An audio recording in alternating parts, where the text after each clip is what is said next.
no puedes andar al 100% todos los días. Es imposible andar al 100% todos los días.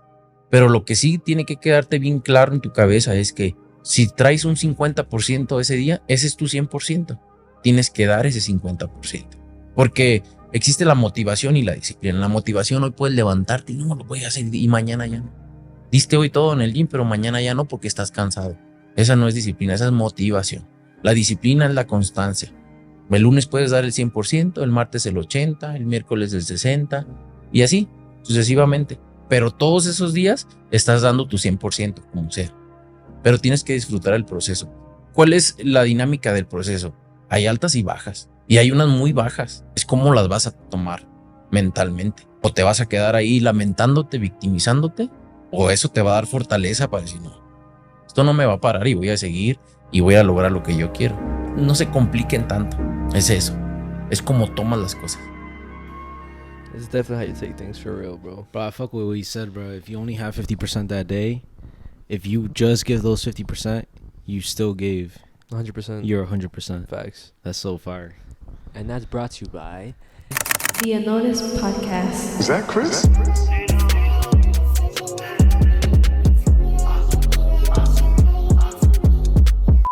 What's up, guys? Welcome back to the podcast that goes unnoticed. Welcome back to the spot. Don't make it hot. We love you, even if you love us or not. And welcome to episode 195. 5 episodes away from... No, actually, no. 196. My fault. 4 episodes away from episode 200. Shit. Shout out to all the listeners on Spotify, Apple Podcasts, Instagram, Facebook, YouTube, TikTok, and Patreon. Patreon, Instagram, personal shout in the end. And of course, if y'all new here, if y'all unks or aunties, in the description or in the comment section, there's a hype button. Click that hype button. It's the same thing as liking the video or even leaving a comment. It really helps us out. And y'all been going crazy on the hypes, the likes, and comments. So just keep doing that. Yeah, the comments especially, bro. I feel like I've been seeing a lot of comments recently. So shout out to you guys. And before we actually get into the podcast, do you want to give an update on what's been going on with the merch so people aren't really left in the dark? All right, guys. So, as most of you probably have already received the email, because you did say that I sent out an email to everybody who bought a shirt, a mass email and shit. But as of right now, we haven't really gotten any updates when it comes to the shirts. But don't be scared. Again, this is us saying what we're saying right now is not to scare you guys. It's just kind of to bring a little bit more peace of mind. Yeah, that they are coming. It just feels so annoying, the fact that we have to keep bringing it up, because when the merch was coming, we were saying, this is gonna be the first time where it's a smooth process, whatever. Yeah. But then we ended up getting fucked over, so it wasn't really our fault. But yeah, that's all you got. That's all you guys have to know. The merch is coming. It should be getting to you guys within the next I would say 2 weeks, because like I said in the email, we were able to find a different manufacturer, and that process was smoother than the other one. So we paid everything to get them already produced, and they should be ready by June 3rd to June 5th, around that time. So by mid June, everybody should have already received their shirts. Yeah. So keep a lookout on your emails for your tracking and stuff. And if there's any other updates, which I'm pretty sure there isn't, the only update you're gonna get is when you're gonna get the shirt. What's up, guys? Editor Mezziah here. Just want to drop in and say that, like I said, on June 3rd, the shirts were made. I went to go pick them up, and here's some proof of me picking them up. I went to the warehouse, picked them up. So yeah, right now we're in Houston, but whenever we get back to New York, shipping them hoes out. Fucking love ya, and yeah. But do you wanna start the podcast with something that we got recently, or yeah, we could, to be honest, because it technically is thanks to them too that we got this shit. It is. So you could introduce what's all right, what's guys. Going on. So you already know. Well, for those of you who don't know, Scary Movie, right? Yeah, know the Scary Movie. The what's up? yeah, know what I'm talking about, but. There's going to be a new one coming out June 5th, if I'm not wrong. June 5th. And, they reached out to us, the team at Paramount Pictures and Fear of God, Jerry Lorenzo.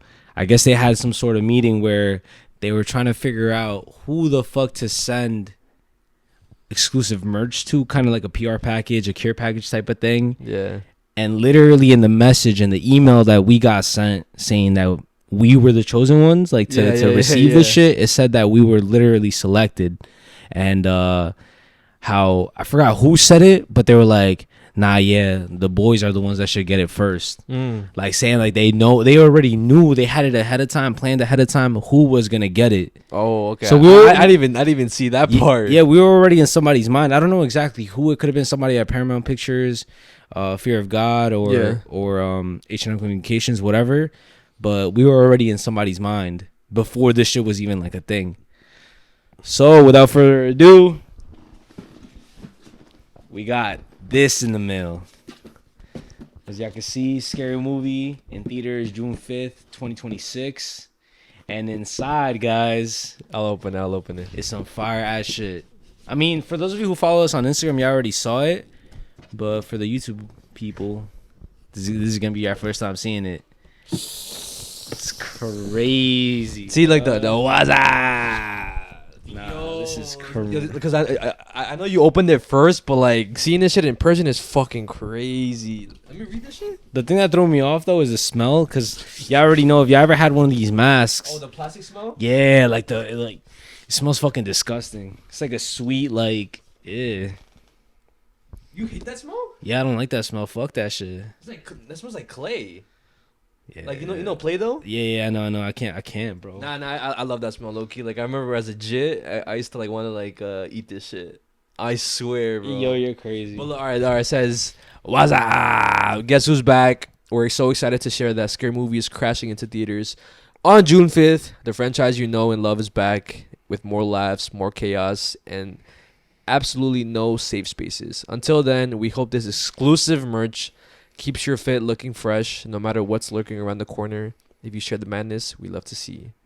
So yeah, and then we get the. No, hold on. You didn't even see it. See you at the movies. Your Paramount Pictures family. That's crazy. Shout out bro. Paramount Pictures, bro. Bro, we got selected, bro. You know how crazy that is? You know how crazy. Yo, guys, it's honestly getting to a point where this shit is starting to hit me. You know what I'm saying? Like, we're obviously, because we were talking about it before, because a lot of collabs that we wanted to do in the coming months, you know, people get busy. It just wasn't like schedules weren't like aligning. Lining up and shit. And it was kind of putting us down because we're like, fuck, like if we lived somewhere else other than New York, then shit would have already been smooth. You know, we would have already collabed with Los Boys, Chicos Tóxicos. Who was the other one? Who? Like from La Plática, you know, Karen and Eddie. I feel like we would have already done so many fucking collabs if we didn't live in New York. But for that simple reason, it's low key holding us back. But then we receive shit like this in the mail, and then we're like, damn, like we're really doing this. Yeah, like we're doing this shit by ourselves. No collabs, no nothing like that. And the fact that somebody like a big ass company like Paramount Pictures, bro, is considering us. You know what I mean? Like they know, they see our content, like they fuck with us genuinely. You know what I mean? And also, like I would always see people, YouTubers, other social media people get stuff like this, and I'm like, yo, I wish I got something like this. Like for example, I think one movie was some scary movie. I forgot which one it was. I think it was a Conjuring movie. Mm-hmm. Someone got like a care package for the Conjuring movie, and I was like, fuck, like if only we got that shit, because like that's like our niche. But we got invited to the Conjuring house. We did. You are right. But I'm just saying, like stuff like this. Yeah. Shit like this. Like with like PR packages and shit like that. Yeah, like little like stuff that nobody could really get unless like you're like a social media influencer or like somebody like important. Yeah, I feel you. So Facts, the fact that we got this stuff, mm-hmm. it's honestly amazing, and I'm super grateful for the people over at Paramount Pictures, H&M Comms, anybody that watches this. Fucking love you guys. Yeah, you guys too, because obviously you guys made us. You know what I'm saying? Y'all tune into the show every single week, comment, like. Y'all the reason why we're receiving all these things and receiving all this love. You know, without you guys. You know what I'm saying? But I think we should show them the shirt. Like. Oh yeah. So you guys saw obviously the Ghostface What's Up one, and then I have yet to see the shirts. I saw like from the story, and it looked fire, bro. It feels fire already, bro. Yeah, bro. Fuck. Dude, you never had one of these shirts, right? Nah, never. Nah, the print on the back is crazy. Oh my god, yo, this is so nice, bro. I can't even lie. And then the front. Oh, yeah, this is the front, and then this is the back. Did you try it on yet or not? No, I haven't actually. Wait, are they both large? Is it? I think I asked for both large. I don't think you could. Where's the? Unless the size tag is in the side of the shirt. Oh, it is. right here. Oh yeah, look. I'm about to try it on. Let's put it on. Also, guys, we were thinking about doing a whole ass photo shoot with these shirts. Oh yeah. Which we are maybe in the, cause yo. You should do it Monday or Tuesday. Oh, but cause we're gonna be hella busy in the coming month. Yo, again, shout out to you guys. It's still surreal to me that we get to get stuff like this and do the stuff that we do, and it's all thanks to you guys. I'm forever gonna be grateful for you guys. I'm forever, like, what's that phrase? I'm forever in your guys' debt. But I guess the next thing we could talk about, right? So we did go see the Backrooms, and I'm not gonna lie, this is gonna be an interesting conversation, bro. And I know a lot of you guys were asking us in the comments, yo, y'all ready for Backrooms? Are you gonna go see Backrooms? And we did go see Backrooms the day it came out on Thursday night. And I'm gonna speak for me first, right? So I was super excited for this movie because I love the lore. I watched almost all the Kane Pixels YouTube videos, and I put him on to the Backrooms whenever it first came out, and I had rewatched some of the found footage videos from Kane Pixels before actually watching the movie, which in my opinion it did make it a little bit better because I understood certain like Easter eggs that were in the movie, like the logo for the MRI company that created the Backrooms. I noticed that automatically, and I recognized like in the beginning how it first started when it was a person in a hazmat suit. Yeah, those are the people. Those are the scientists who go inside the Backrooms trying to explore it. And he was one of the scientists who got lost, who got separated from the other group. But my honest rating for the movie, it's still the same as when I first rated it, like a 6 or a 7. You know, the meme or whatever. But it was I wish I could have rated it like a 9 or a 10, but it was really, in my opinion, underwhelming, and it maybe could have been way better if like they changed certain aspects of the movie, like maybe focus less on the main character of the movie, which was I think what was he, like a salesman, the salesman. But other than that, it was just underwhelming overall. I don't think it was a bad movie. Like, I would rewatch it only for the simple fact that like I fuck with the Backrooms lore and stuff like that. What's up, guys? Editor Mezziah dropping in. I just want to say that I did end up rewatching the movie, and my rating did go up a little bit, not significantly, but it still went up. My new rating, it's a 7.5 or an 8.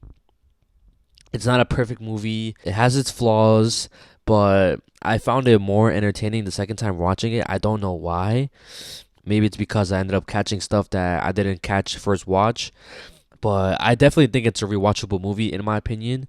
And I still wish the movie had more VHS, found footage type of shots in the movie. I think it would have made it a little bit more entertaining, in my opinion. But yeah, like I said, it's not a perfect movie. It's not the best horror movie I've seen, but it's still a good movie. So I don't think it's as trash as people are saying it is. But I know you have a total different opinion than me. I definitely do. I mean, I'm looking at it more as because I've said this a million times. I've seen a lot of movies. You know what I mean? So when it comes to predictability for certain character development, it's annoying, and I try not to do it, but sometimes it's just so easy to predict where the fuck the movie is going. So that's literally what happened with the main character in the story. I already knew that he was going to be on some crazy shit, some psychotic shit, because I've seen so many movies where some character gets like exposed to some knowledge that he's not supposed to know or whatever, or he just gets like into this some sort of trance where he wants to, oh my gosh, like, no, this is so much information, like I need to see it all, you know, like they kind of go crazy from how much they're really trying to understand this thing that can't really be comprehended. You know, it's not meant for like a human to comprehend the information, right? So they kind of go crazy. And that's kind of what happened to the main character. You know, it was so much. And obviously everybody in the comments are saying like, oh, you're not really supposed to understand the Backrooms. The Backrooms don't make any sense. Yeah. But I feel that's like a cop-out answer, to be honest. But as I was saying, like, the main character, that's kind of what happened to him. So him trying to understand this shit, he went crazy, and then he was already like kind of fucked up in the head. Mm-hmm. So the spot fucked him up even more. And yeah, but like I said, I already knew where the fuck that was going, and I just wish they would have focused more on just the Backrooms aspect of the movie. You know what I'm saying? Like, I fucked with I'm not one of those like, oh, you're so stupid, you're brain dead, whatever, you don't fuck with slow burn types of movies. Nah, bro. Like, I've seen movies that are 4+ hours. You know what I mean? But it's not about the quick, oh, jump scare this. Nah. It wasn't even like, that's not even my complaint about it. It's just I just wish they would have done it a little bit less like high quality and more like VHS type of vibe. You know what I mean? A little bit more just focused on the Backrooms, bro. Like, I feel like low key what they could have done too is they should have made it a little longer. Maybe like if it was 2 hours and 30 minutes, but they didn't just focus on one character. Like, for example, maybe like a good 20 minutes could have been dedicated to a character, but then we move on to another character who finds the Backrooms a different way. Another character, but like it's not all in the same like level. Like, obviously the first one is the yellow rooms. Mm-hmm. Maybe the second one could have been like the pool room. The other one could have been like I think it's the Hope Core looking rooms or whatever. Yeah, with places. Like the clouds and shit like that. Yeah, and like the houses. The houses. The suburban spots. Yeah, because I do know King Pixel in the third found footage, like there's some parts that look like that. And then the fourth one could have been like the office spaces. Like, I don't know if you remember like the first found footage, whenever the guy's like walking through and then like he looks out through a window and then like he sees like buildings, but like there's no sky. He could have been in that room. Like, I feel like if it could have gone like, you see like that's the fucking problem, bro. Like, the fucking writers be fucking shit up. You know what I mean? Like, what they should have done is literally what you said. They should have kept the characters that died mad fast a little bit longer. Yeah. And then we could have seen their POVs. Yo, they're so stupid, bro. Yeah, bro. They could have all had cameras. Yes. But that's why I told my sister whenever we were going back, like, how, because I was like, the best parts of the movie were low-key like the VHS parts, which it is. And then I was like, what if like everybody else had a camera? And then she was like, yeah, but like what? Everybody's gonna have a camera like recording the whole time? But like it's just a movie. Like, you don't gotta think about it that much. But yeah, if everybody had a camera, see everybody's POV, I feel like it could have been a lot better too. Yo, what if it was like have you ever seen like the first person types of movies? Yeah, of course. They should have just done it like that. Like the whole movie? The whole movie. Yo, that would have been... See, even that would have been good as fuck. The whole fucking movie. Yes. You know, like Quarantine, like Cloverfield and shit, where it's just... Like, the whole film is handheld. You know what I mean? And it could have been altered. The thing is, sometimes they could have, like, done a POV where you could actually see the characters and shit. Yeah. But... Like, with the cameras? Yes. Yeah. Oh, my God, yo. You see how... Bro, a simple switch like that, and it could have made the movie 10 times better. So basically, what King Pixel does in his analog horror, because he does that. I didn't even know that. Yeah, he. Well, I think he did that in the third found footage, because like, you see, and this is how, like, I know that if I got into a debate right now with some motherfucker trying to say that this movie was good, that I wouldn't like just be saying nonsense, because I didn't even. First of all, I'm not a true fan. I'm 100% saying that. I'm not a like hardcore fan. I didn't watch any of the. I think you showed me one. It was the very first one, but I don't really remember it. And I still fuck with the Backrooms though. Like I fuck with the concept of like liminal spaces and how like the feeling that it gives you. You know, it kind of gives you like a eerie, scary, nostalgic feeling. Mm-hmm. I fuck with that. You know what I'm saying? And me going into the movie, I wanted that. That's what I wanted. Yeah. Because that's what the Backrooms is. You know, because it's not necessarily horror. It's more of like an uncanny, eerie feeling. Yes. And what I felt like they were trying to do is they were trying to box it into the horror genre. Yeah. You know what I'm saying? And I feel like it's not it's not your typical horror. Like it's something completely different. Yes. It's not. It's more. It's like it's analog horror. Yeah, it's like its own branch, bro. Yes. And that's what got me tight because they were trying to box it in with the whole having a villain, having a person going crazy, even the big monster. Like, I feel like what would have made the movie 10 times better is if they didn't even show the monster. Yeah. If it was just something lurking around in the shadows, scaring them, making loud ass noises, throwing shit. Yes, because it also goes with the concept of leaving it to more to like our imagination and like how in the Backrooms and like the found footage you don't really get to see the monster. Like you see a bunch of like dark rooms with like shadows and shit, and sometimes it's not even the monster, sometimes it's like a fucking like a chair, but our minds play tricks on us to make us seem like it is a monster. So like, and even when like somebody dies and shit, the camera kind of gets thrown to a certain angle where you can't even see what's happening. You only hear it. Yeah. So you see what I'm saying? Like this is how you know the people who are saying this shit's a 10 out of 10 movie are just trying to say that because they're hardcore fans, and I respect it. You know what I mean? Because sometimes when movies come out and it's something that I fuck with a lot, it's hard for you to try to like critique it. Yes, I try to defend it. You know what I mean? Like I try to say like, nah, this is it's a fucking fire ass movie. This shit's peak, whatever. But, bruh, come on, that was not a perfect movie at all. Yeah. It was a decent movie. I'm not gonna lie. I feel like it was a decent movie that wasn't given a chance. Yeah. You know what I mean? It was somebody fucked with it the wrong way. Yeah, I feel like it felt that way because there's no way. Like I know Kane Parsons. He would not. Oh, I don't know. Maybe I'm just speaking out of my ass, but I feel like he would not direct a movie like that. I feel like somehow, some way, something got fucked, and like somebody was like, "Nah, you got to make it this way to please like the regular people."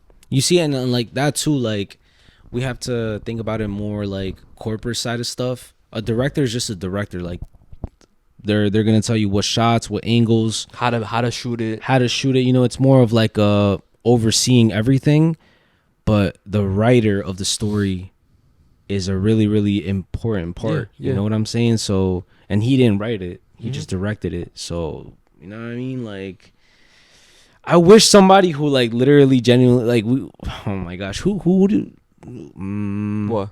You think there's anybody that we know that would think that this movie's a 10 out of 10?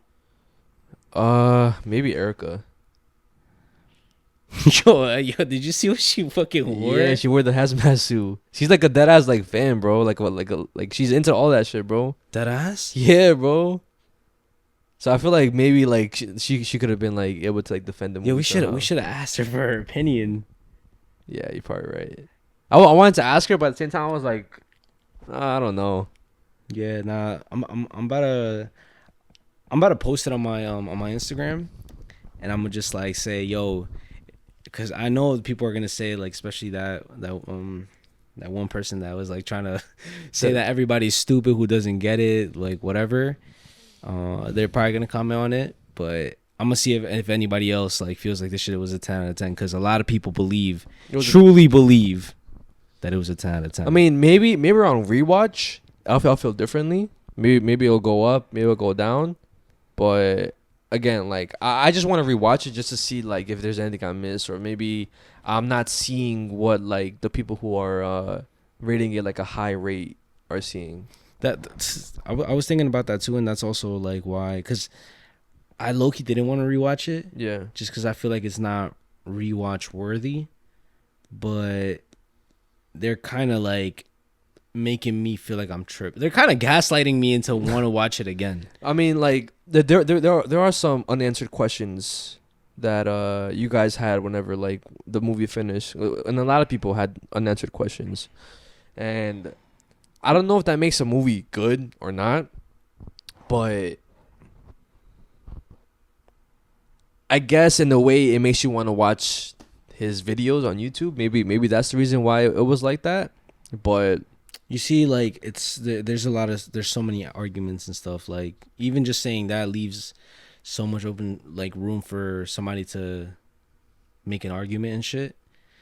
I feel like the reason why there were so many unanswered questions is because they wanted to like that kind of was like the point of the movie to be unanswered, to be like where the audience is kind of experiencing the Backrooms for the first time as well. Like yeah, you know what I mean? Like, yeah. We're not really supposed to get anything that's going on because the Backrooms is something that again we can't really comprehend. Yeah, you know what I mean? And they're only basically scratching the surface of what it is. I mean, do you want me to explain like how it was created and all that stuff, or do you want me to save that for like the scary segment?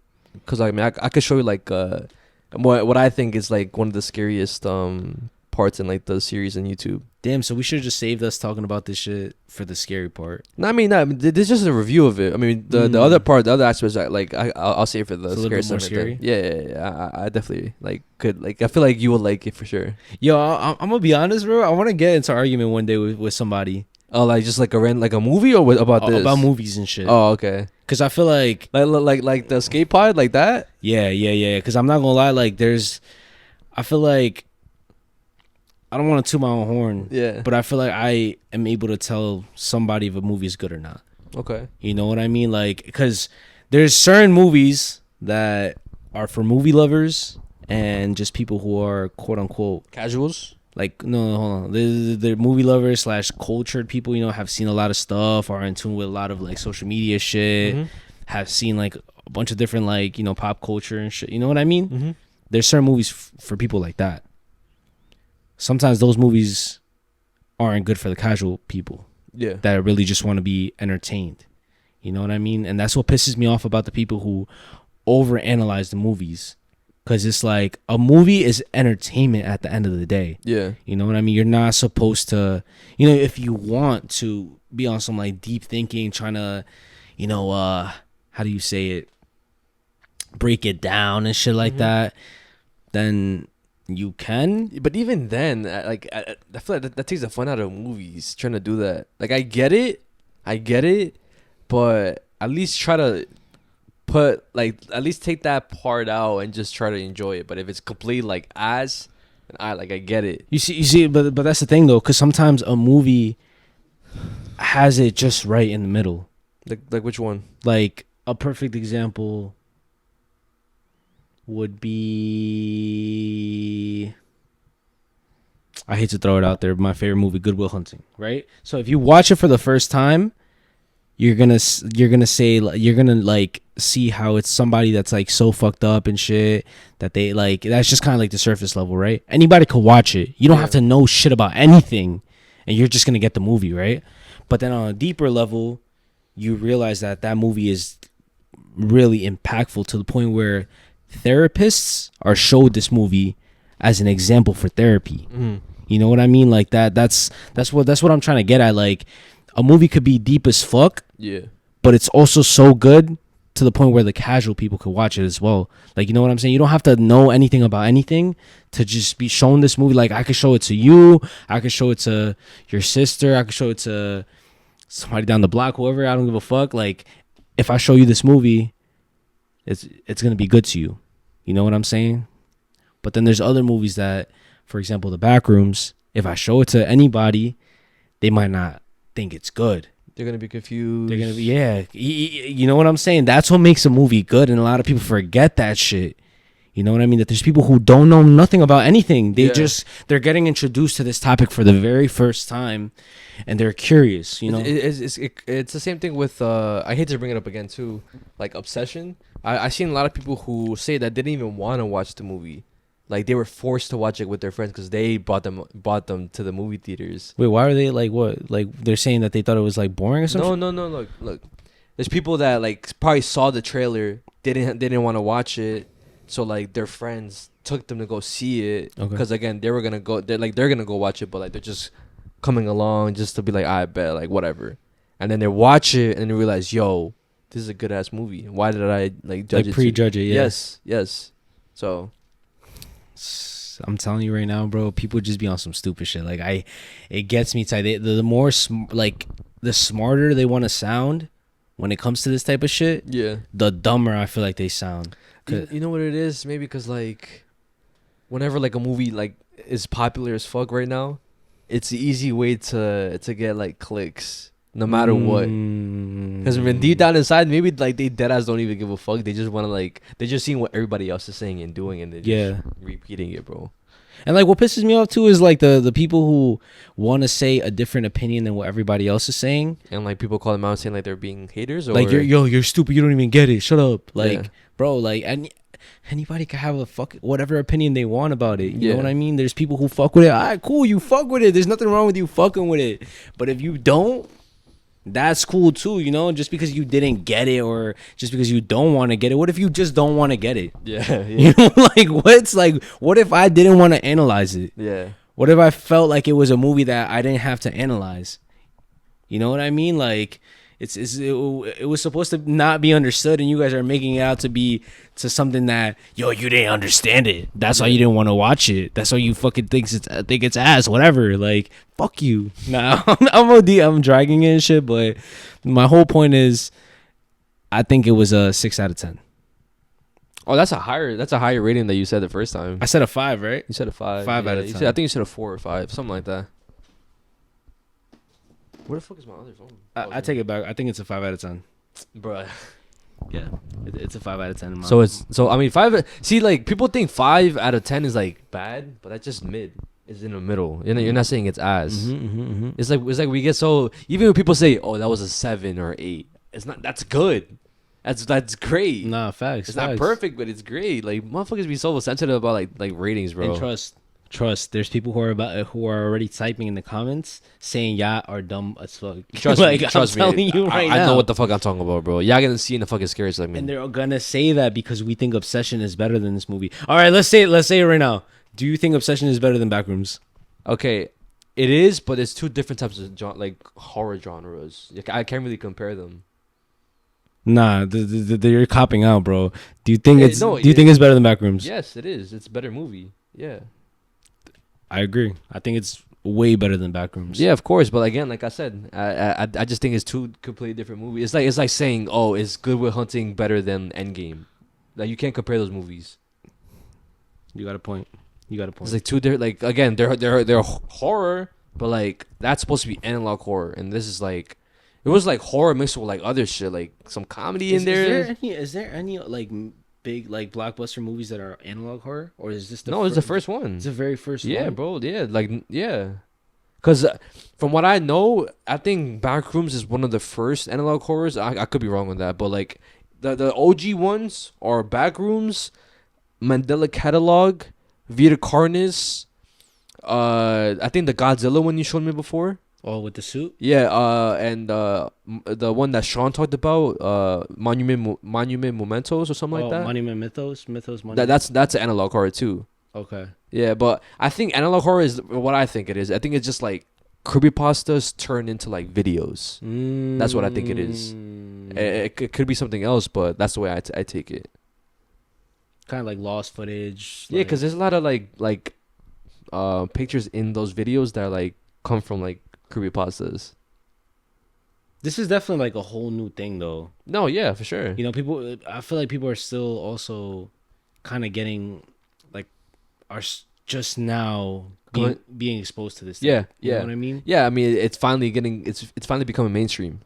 Because it's more like indie, I guess. Like yeah. Like if you know type of it's shit. like niche. Yeah. Because even like I'm pretty sure the first time we mentioned it to my brother, and again my brother is very very like, bro is more knowledgeable than I am. You know what I'm saying? So even when we mentioned it to him, I think he was still like, he didn't even like really know what the fucking hell horror. Yeah. What the fuck we're even talking about. But like, hopefully, maybe because I know we talked about Mandela catalog, but I don't know if we showed videos on it. But maybe on a future episode we'll like show it to like people who never seen it before.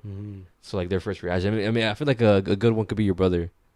Low key, yo, we should do that for our Patreon too. Like reacting to like the whole like the entire series type shit. Yeah. Even the whole Mandela catalog and shit. Because I don't think my brother has seen that. Nah. Yo, that's valid.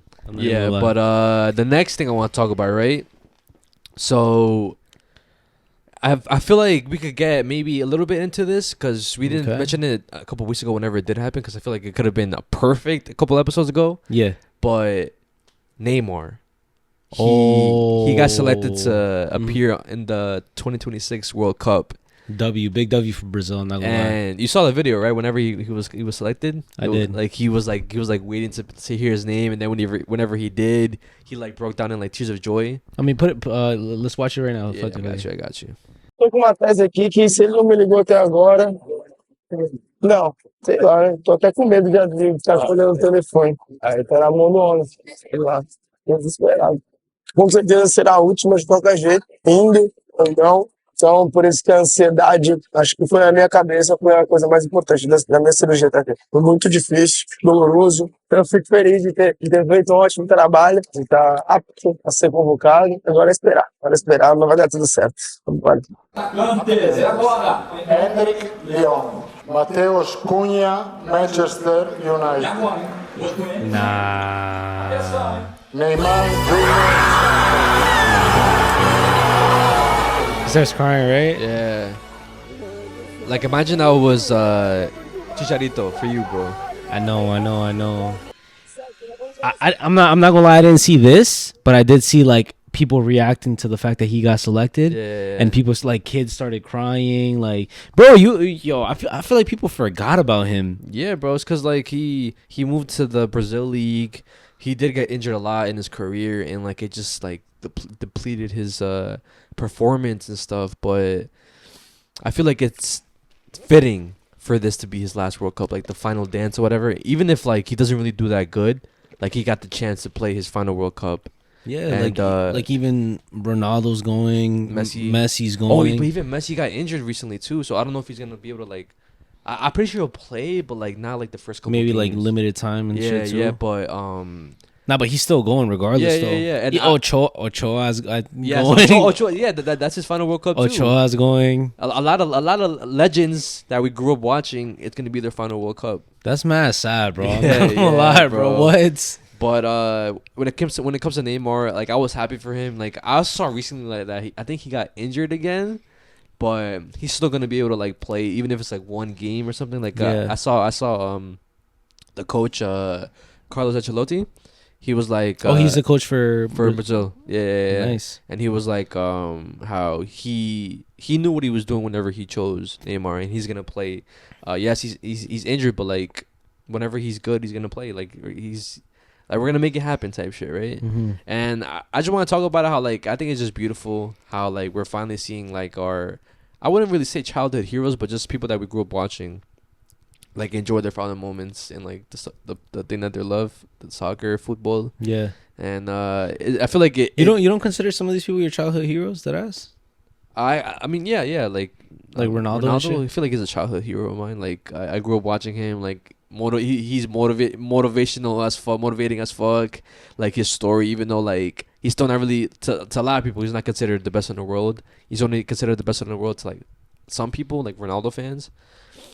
Me, like I already came to the conclusion that like he's not better than Messi. Messi's definitely the best player like in the world. GOAT debate. In the GOAT debate, Mm-hmm. but he's my favorite player because of his mentality and like he does have an ego. He's like the biggest ego of football. He's literally ego of football. Definition of ego, yeah. But he backed it up with a bunch of his like performances, and it was so satisfying whenever he was talking shit.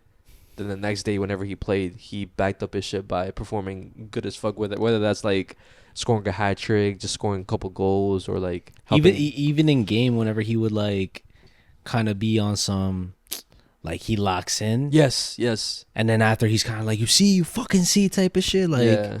So yeah, it's honestly beautiful seeing like our are people that we, like I said, we grew up watching be their final World Cup. And I mean, obviously, I hope Mexico goes far into the World Cup. But like, if Mexico doesn't go far, like if we get eliminated like in the early rounds, fuck it. Like the next person I'm gonna support will be Portugal.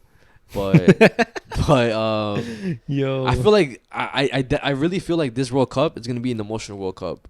I don't know why, no, 100%. but I feel like it's gonna be like one of like the ones to remember for sure. It definitely is, bro. Like the biggest reason I feel like is because, again, a lot of people are gonna say goodbye. You know, Retire, it's their it's not even just their last World Cup. It's their last years of just playing in general. You know, some people might retire the year after or maybe 2 years. Yeah, but basically before the next World Cup. So in the next 4 years, we're seeing a lot of legends, you know, retiring. Yeah. And shit. I know Ronaldo's gonna retire like maybe like the next year or two because he's only like 30 goals away from 1,000 goals. So that's his goal, 1,000 goals, and then he retires. he said that for real? Yeah, like pretty sure he said this whenever like he talked about it because like he already renewed like the contracts and stuff, and he was talking about like 1,000 goals. So most likely yes, like maybe he'll surpass it like a little bit, but whenever he does reach it, he's gonna like retire and shit. Yo, what the bro. fuck? That's crazy. You know, that's literally, bro. We're getting old too, bro. Like, what the fuck? Yeah, I know. You know what I'm saying? Like, every single one of those people that you mentioned, and besides Messi, because I can never fuck with Messi. You know what I mean? But that's besides the point. A lot of those people were my childhood heroes. I'm not even gonna lie. You know, me growing up and shit, like, I genuinely wanted to play soccer. Yeah. Like I thought I was gonna be I feel like everybody has that dream, bro. Not just me. They thought they would go professional. Yeah. Every kid growing up wants to be a professional something, either basketball player, soccer player, football, boxer. Exactly. So it was always like, oh, I wanna play like Ronaldo. I wanna be like Messi and shit. Oh, I wanna play like Neymar. You know what I mean? So the fact that a lot of people, even like, oh, I want to be like Ochoa, like I want to be a good ass goalkeeper and shit.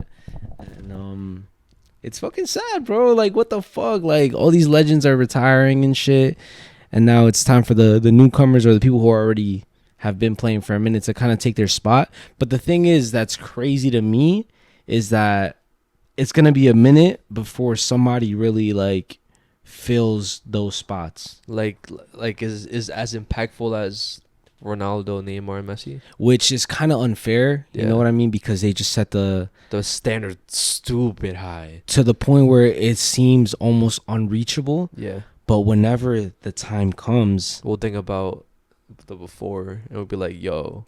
And but when that time comes, bro, we're gonna be like the unks saying, "Nah." Like they'll never be better than Messi and Ronaldo and shit. You know, like yeah. You know what I mean? Because before it was like, Pele, Maradona, even like the Zidanes, the people like fuck with Beckham, R9, who else? What's the name? Thierry Henry. Yeah, exactly. Like there's like so many goats back then that people still think they're the best players in the world. So, but the main like two were always like Pele and Maradona. Yeah. Those were the two goats, and then now that torch got passed down to Ronaldo and Messi. Yeah. But then I'm pretty sure it's only a matter of time before somebody else starts, you know. I feel like we have one already. Who? Yamal. You think he's going to be like the next? I mean, I don't think he's going to be like the next them. He's just going to be like a next like GOAT. Because he's only 18. He's already like playing super good. And I feel like he has a bright future. He just has to stay healthy. That's the only thing I pray for, is that he stays healthy. Because I do know right now he's injured. Mm-hmm. But I just hope the coaches like rest him enough to the point where like he doesn't like overwork his body, because there's a lot of talent out there who like unfortunately like didn't get to be great because of injuries. Yeah. Like for example, I don't know if this person like went through injuries, but he never reached the potential that he could have. Like Dybala. Oh shit. He was considered like, he could have been the next Messi or something. Messi, yeah. But like he never reached it. I think he was just always under the shadow of somebody. Maybe he was. That's what was happening. And also, I feel like, to be honest, like Yamal, like you said, Lamine Yamal, I feel like he's not like, I feel like saying that he's gonna be like GOAT status or whatever. I feel like that's just like, well, I don't really watch him play. Yeah. But So you can't really say that then. no, but I'm saying like, I don't think he's gonna reach Ronaldo and Messi's level, bro. I think he can. He's already doing better than them at 18. Whenever they were 18. That is true. So like again, I've seen him play, bro. I trust me. Like You see, like I see that the amount of talent that he has, it's good as fuck. Like bro is 18 carrying Barcelona, bro. even Spain at times. Yes, I mean we're gonna see how talented he is in the World Cup whenever he does play. But from whatever I've seen him playing in Barcelona, that kid is talented as fuck, bro. Only 18, already performing the way he is. I think he's good, but again, it could be too soon. Yeah, because there's been a lot of like players like that. Like, even Mbappe when he was first starting, it was like that as well. But Mbappe, Haaland, the same thing. Like when he was first starting, it was like crazy as fuck. There's been so many times. Like that's the only reason why I'm saying like, and I'm a little bit iffy about it because it is a little bit too soon, and anything could happen in the career of, even Ronaldo got injured at one point and it kind of like brought his shit down as well mid-career. So I feel like it's still a long time till that conversation really starts happening. You know what I mean? Because even a comparison, right, which is not really like that. Like it is in a way, but when it comes to, for example, basketball, whenever like the first 4 seasons, like this motherfucker might be the next GOAT, whatever, and then he just ends up being a great player. He doesn't end up being like a GOAT player. You know what I'm saying? At that point, you're comparing them with like legends, because even the legends themselves, like we mentioned before, like the R9s, the Beckhams, whatever, the Ronaldinhos, all of these legends, they don't even compare to Ronaldo and Messi. You know what I'm saying? That's a big. No, they don't. Statement. They don't though. That's a big statement because people could argue and say that Ronaldinho or even like R9 are better players than Cristiano Ronaldo. Those people are bugged the fuck out. Anybody, I swear, like, all right, those people who are hardcore fans, because of course people are gonna say they like. People say that Ronaldinho is the greatest player of all time. Like, there's people who literally jack that. Yeah. But I feel like the stats just prove it, though. Okay, I agree. Of course, his stats do prove it. But the only reason why I say that is only because, like, in my opinion, they're definitely not better than like Cristiano Ronaldo. But I feel like what made it, like, I feel like if they didn't get into the lives that they did, they could have surpassed the GOAT status. For example, Ronaldinho, his problem was like alcohol and partying a lot. R9, he just dealt with like a massive injury, like it was like a knee injury or ACL. It was one of those that changed his career like for like forever, and like he was never the same after that. Because before the injury, bro was fucking amazing. Then after that, it just like it shifted. And maybe CR7 is the great is in my opinion the greatest because like he did get injured. I think it was the 2014 era whenever he got injured. Fucked up his knee, right? Fucked up his knee, and like he basically became from a left winger, and he shifted his game into like being a striker, complete striker, like poacher. But I think that the fact that those other people couldn't, what's that word? Whenever like you're adapting to like a different play style doesn't make them the GOAT. Because like Ronaldo, the fact that he was like a midfielder to like a left winger, right winger, striker, and then striker, like that's hard as fuck. Yeah, not everybody could do that. Yeah. So in that aspect, I feel like I can say why like he's better. And also at the same time too, carrying a team where Portugal was never necessarily like it was never a serious team. Exactly, but just having Ronaldo on the field with them just made them like a better team. Yeah, exactly. You know what I mean? And then somebody like Ronaldinho, Brazil was always stacked. Oh yeah, of course. Zinedine Zidane, France was always stacked too. Yeah. You know what I mean? So I feel like, again, going back to what I was saying, maybe a lot of the players now are gonna end up being great, legendary players, but reaching that status is just bro, like it's almost, I'm telling you right now, and people are obviously in the comments are gonna say like, yo, bro, you don't know what the fuck you're talking about, like this and that. But yo, when you think of the greatest players of all time, I'm talking about, you're choosing these players if to save us or some shit like that on some like Galaxy 11 type shit. You seen that video before? Yeah, Galaxy 11. Yeah, I've definitely seen that video before. You're gonna pick obviously Messi first. It's just I don't want to. It's obvious. Yeah, I would be coping if I said Ronaldo first, but Messi first, obviously, and you're picking Ronaldo second. I don't give a fuck. You have to be tripping balls if you think somebody else is up there and shit. You know what I'm saying? Yeah. But yeah, shout out to. Nah, I can't say shout out to Messi. Fuck him. I mean, again, only time will tell. I really do hope Lamine Yamal becomes like one of the GOATs, because I feel like he's one of the only ones like that has the potential to do it. not even just that, just like keeping football alive, because football has just been like boring as fuck. So he's making it entertaining and interesting just by like being like having an ego or like posting stuff on social media and like just talking his shit. So Do you feel the hype for the World Cup though now or no? yeah, I do. Me too. I do. Me I definitely too. do. Yeah. And like, before we get off this like soccer football talk, what made me more hype was seeing like the Champions League today. PSG went back to Arsenal. back, and just seeing like the way everybody was playing, like giving their heart out. Yo, why is everybody hating on Arsenal though? It's like a meme now. It's because like I guess because they never, from what I saw, I don't think they ever like won a Champions League. If they did, then correct me if I'm wrong. But like from the things that I saw, like the timeline of people who won it, I don't think they ever won it. But I think it's just the fact that like the Arsenal fans are like unbearable. Like they're like saying like dumb shit. So like so if they would have won, they would have just been talking out of their ass. They would have been talking so much shit that like it would have been annoying. Basically, that's why. But yeah, PSG went back to back, and like just seeing like I said, even the players from PSG to Arsenal, it was entertaining, and I miss seeing football. So I'm definitely excited for the World Cup, and I'm just excited to represent. Yo, I swear, bro. Whenever Mexico plays, Yeah. I fucking like. That's the only time when I'm really at the edge of my seat, and for the World Cup, because I'm at the edge of my seat for like no.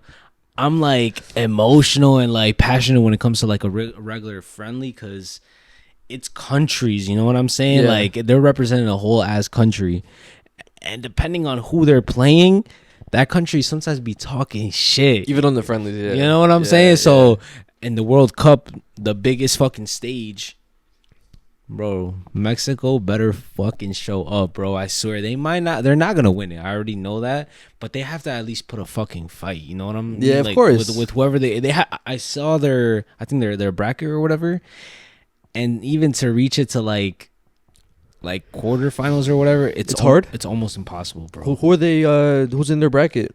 Fuck. I don't know. Like I don't want to butcher the teams and shit, but I just know that at a certain point they could verse Spain. Oh, or GGs. or Holy I fuck. think they could verse France at some point and shit. Depending on if they win or the amount of points they get and shit. They're eventually gonna end up versing like a one of the top teams and shit. So it's almost impossible for them to literally reach the final unless they beat every single one of those teams, which I fucking feel like It's like a 1 out of a million chance. yeah, Mexico always, I swear, they always get put in the worst like bracket possible, The bro. group of death. Yes. No, their group, they're actually like their starting group or whatever is not that like hard, I think. Or just like after that. After that is when it really, Okay. which is usually how it goes. Like Yeah. if they get past, you know, the next stages and shit, they don't ever get past the other. Yo, guys, let us know who you think is gonna win the 2026 World Cup, or who you got money on. Because I know a lot of y'all. I feel like Spain, bro. I know a lot of y'all fucking gamblers out there. So, you really think Spain's gonna take it? I think Spain. I don't think so. You don't think so? I don't think so. Who do you think? France? It could be either France or Fuck Argentina. It's not gonna be Nah, Argentina. Argentina's definitely for sure is not gonna like make it that far, bro. I think their team is not even that good. Yo, if you guys are Argentinian, anybody out there, Argentinian, whatever, I'm sorry, but I can never support Argentina. I don't know what it is. It's like family, like you know, on some hating shit. But my family has always hated Argentina, and whenever we play them, it's always like some sort of beef. I swear, bro, I don't know what it is.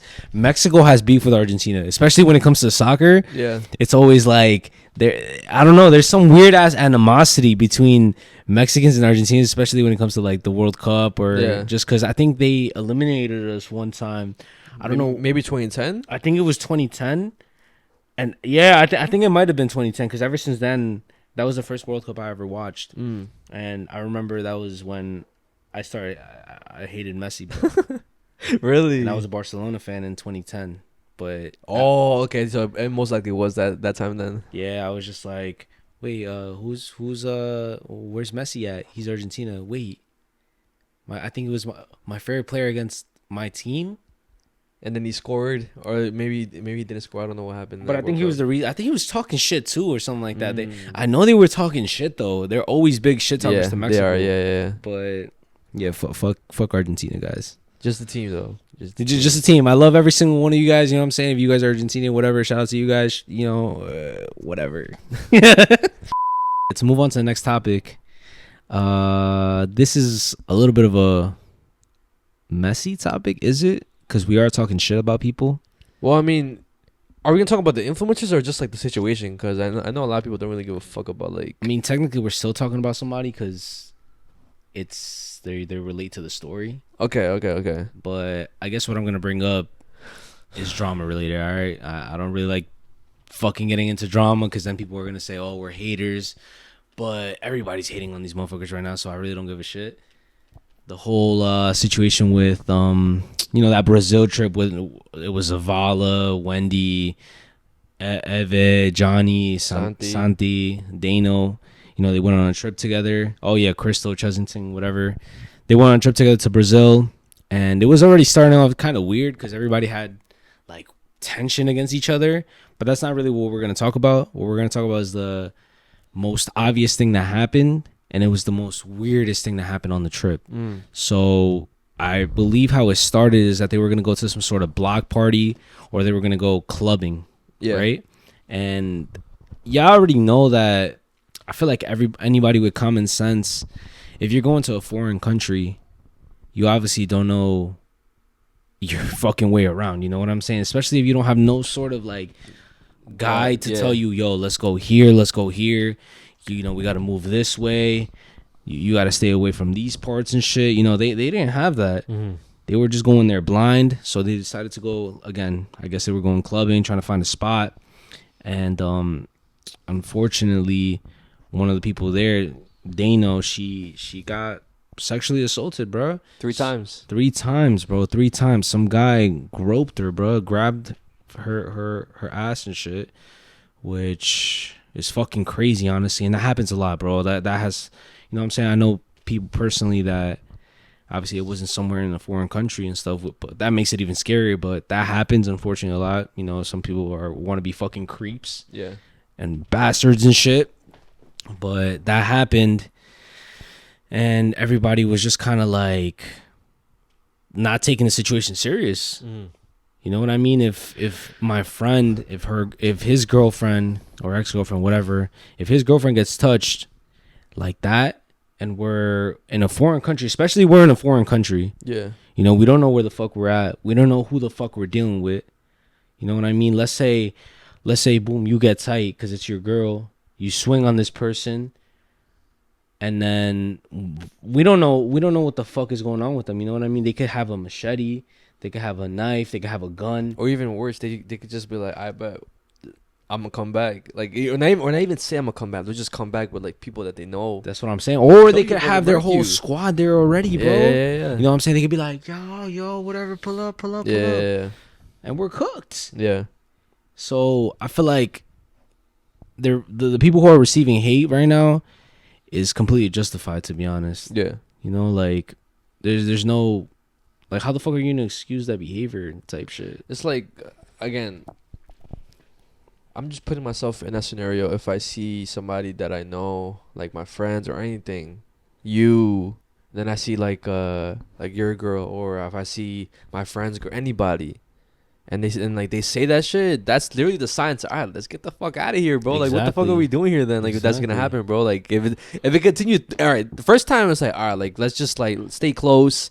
Let's just keep a lookout. But then if it keeps happening, bro, like at 3 times, Yeah, like it's come like, on. I like you're not getting the hint. Like, let's get the fuck out of here, bro. Exactly. And then they were saying like, oh, like you could have just left and shit. Leaving by yourself in a foreign country is not fucking the smartest thing to do, bro. Like these motherfuckers think they live on a different fucking planet or something. They think they're in the U.S. That's what I'm saying. Or they think they're just like not. They're out of touch with reality. You know what I'm Yeah, saying? yeah, The reality of it is you're in a fucking foreign country. You don't know what the fuck is going on. The taxi drivers could literally take you for ransom if they wanted to. Sometimes that happens. Yeah. You know what I'm saying? They know that you're not from there. They know certain people. They know, oh shit, yo, let me call this person real quick. We could get some money out of these people. That could fucking happen, you know. And I've seen one too many movies, guys. And I know I mentioned that a lot, but there was literally this one movie that was called it's called Tourists, right? And they go to Brazil and they get organ trafficked. That happens. That's not no bullshit, bro. Yeah. That happens. You could get fucking organ trafficked, human trafficked, kidnapped, held for ransom, killed on the spot right there. What annoys me the most is how people don't have like they don't have awareness of their surroundings. Like they don't like look out to see if there's any like weirdos or like people eyeing them and shit. Cause like people people automatically know that they're not from there. Yeah. So it's like they could be saying anything or like just like I said, just staring to see like if they slip up or like if they're not looking. Maybe they want to rob you or some shit, like pickpocket you. You know what's crazy? Something that my friend like told me and shit. He was kind of like a coworker / like homie or whatever. Yeah. But he told me that this one time he went to, I forgot where he was from. He was like he was Trinidadian or some shit like that. So you went to Trinidad? I think so. I forgot exactly where we went. I don't know if he went there or maybe like Some part maybe like Jamaica or something like that. He went something like in the like, Caribbean. Caribbeans, yeah. Yeah. And he has family out there, so he knows like how everybody moves and shit. He basically had connect, so he didn't really have to worry about anything. Yeah. But how the people out there, they could smell foreigners. Oh really? Yeah, like it's not even like a saying, you know, like, oh yeah, like I can smell out if you're not from here. Like they could literally smell. Like we're so different. Like the products that we use in our hair, the soap that we use. Oh, I remember you talking about that. Yes, bro. Like everything that we use, like it stays on our skin, bro. Yeah, you know what I'm yeah. saying? Like there's chemicals and shit like that. We smell different compared to like somebody in a different country and shit, because they maybe don't use the same soap, you know what I mean? They maybe don't use soap at all, like Natural, maybe they use natural stuff. natural like remedies, exactly. So we smell different. So you know what I'm saying? They're automatically gonna pay attention to us, bro. Even what the fuck we have on, Yeah. like our haircuts. You know what I mean, bro? If it was me, I swear, if I was going to Brazil and they were telling me, yo, we're about to go to the favelas, bro, I'm gonna be like, I'm good. yeah. You know what I'm saying? I'm good. We could go to the touristy spots. Like, fuck it. I want to go see, you know, like the big statue of Christ. Oh, yeah. You know, I would want to go there, you know, because it's touristy. It's a little bit more safe. But, like, bro, come on. Why the fuck are we going to the favelas? Especially if you have no tour guide. Bro, with a fucking, like, they could take the fucking, I'm surprised they didn't get, like, nothing worse happened to them, bro. Yeah. You know what I mean, bro? Bright ass lights, Cameras. big ass cameras, nice cameras. Everybody's dressed like somewhat nice. Yes. Bro, you're literally a fucking walking target. Yeah. So thank God nothing happened to them. I'm not saying like I wish something happened to them. Thank God they were safe. But you know, there was some repercussions to their behavior, bro. Like even Benji's brother, his chain got snatched. I didn't see that. Yeah, like they were just like walking and shit, and then out of nowhere this scooter, like 2 guys were on the scooter, like the motor like scooter type of shit. And they just fucking like popped his chain off and sped off with it. You know, I mean, I think that happens here in New York too, like in like the Bronx or even like some parts in Brooklyn and Queens. Because I remember this one time, I think a couple years ago, I was in Queens, and I was walking with my ex. Nah, no way, bro. And like no, not to me, but like we were walking and shit, like we were walking the dog, and like a couple feet away from us, we literally saw somebody on the scooter, 2 people on the scooter. They got out the scooter, they mugged somebody, and then they dipped. That's it.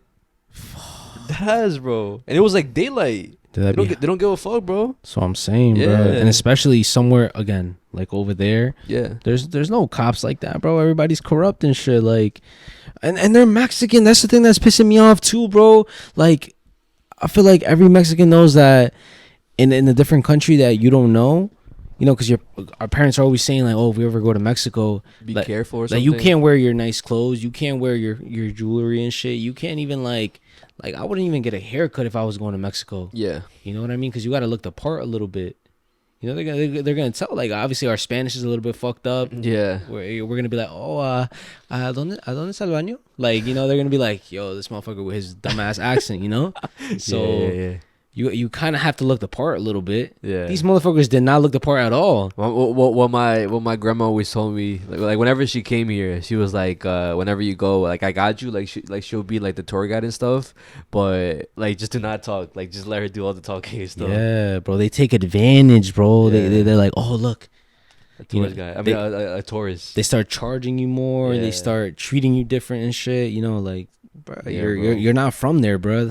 Yeah, but like the main part is like, what would you guys do if like one of your, I guess you could say close friends. I don't even think they're close. So one of your friends, their girl, or maybe like they get touched, sexually assaulted.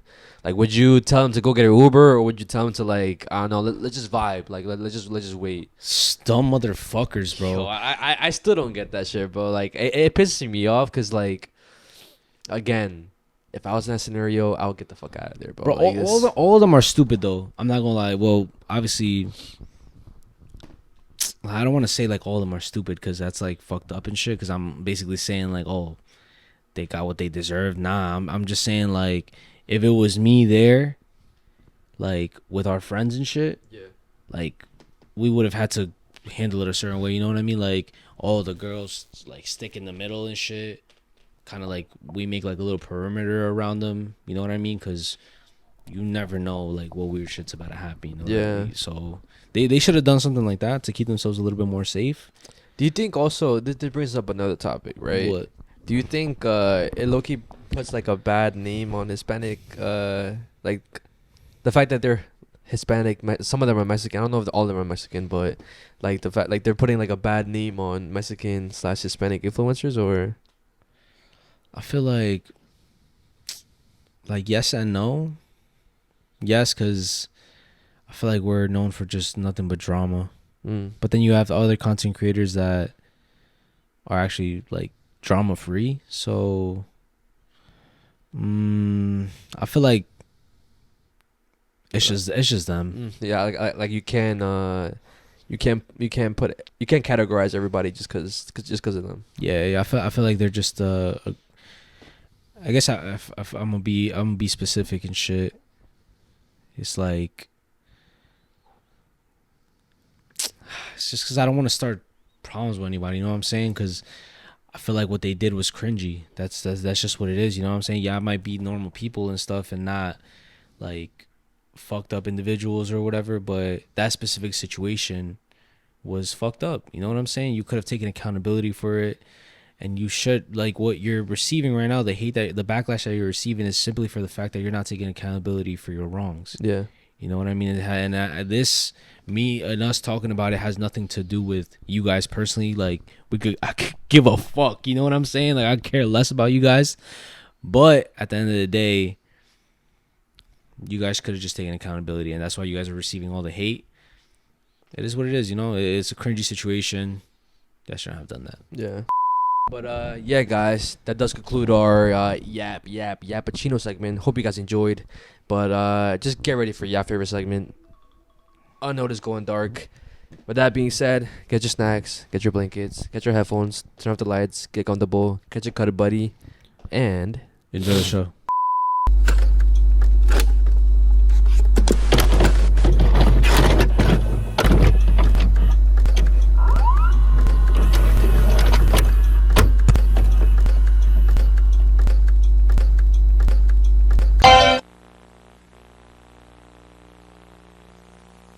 real estate. This isn't too for your stomach and health. Is U.S. government inspected grade A. I love spaghetti and meatballs. Not 90. It's 100% pure. You're watching NBC.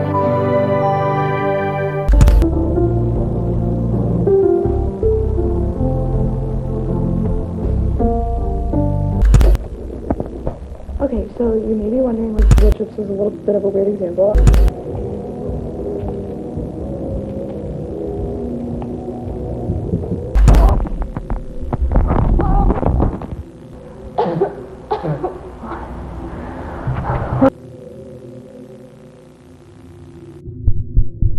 Alright, so the first thing I'm going to talk about today is a Mujer, Casos de la Vida Real episode.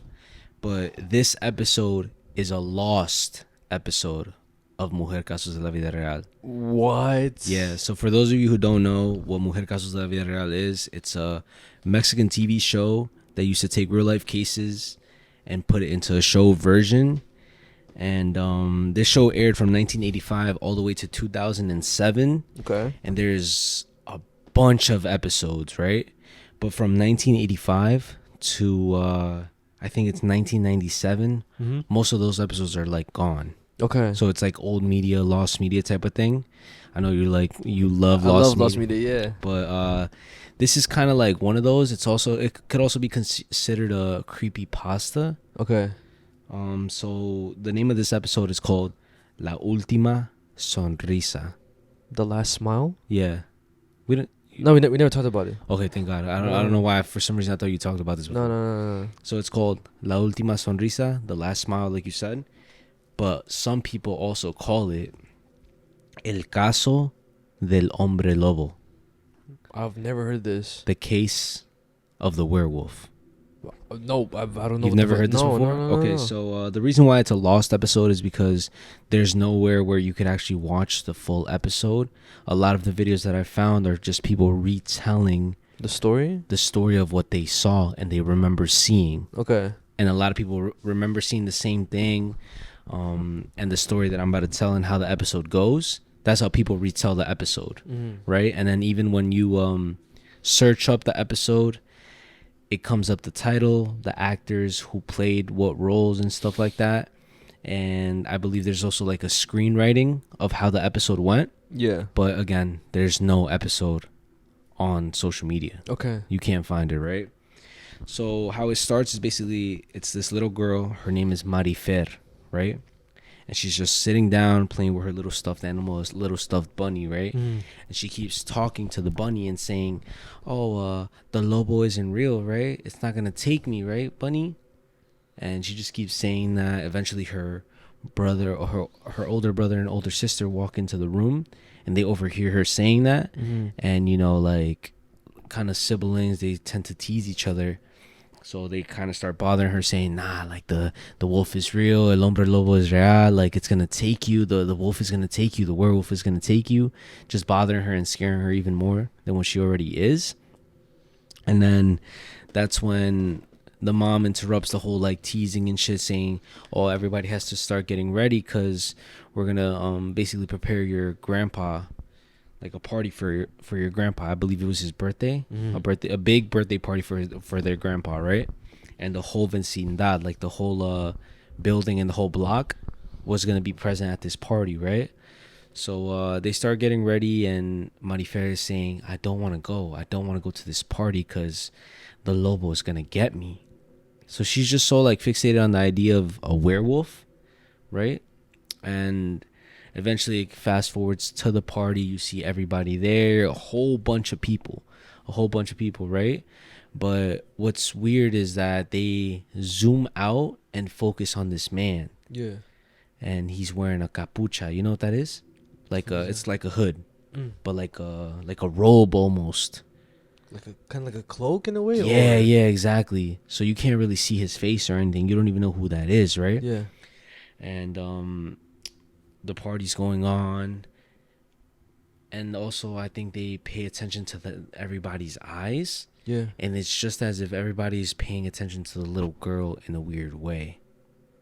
Okay. Right? Everybody's just paying attention and kind of like eyeing Marifer, and also the mom, because they're like saying like, oh, like why is she tripping so much? Why does she have Marifer so close next to her? Like you know what I mean? Kind of judging them in a way, right? And then eventually, Marifer, she gets bored, so she decides to play with a ball. So she's like playing with this ball, kicking it around, whatever, and it's I believe she ends up like kicking it a little bit too hard to the point where it flies over, no longer in the vecindad. So she goes try to find it, and she gets met with this guy. Yeah. Right?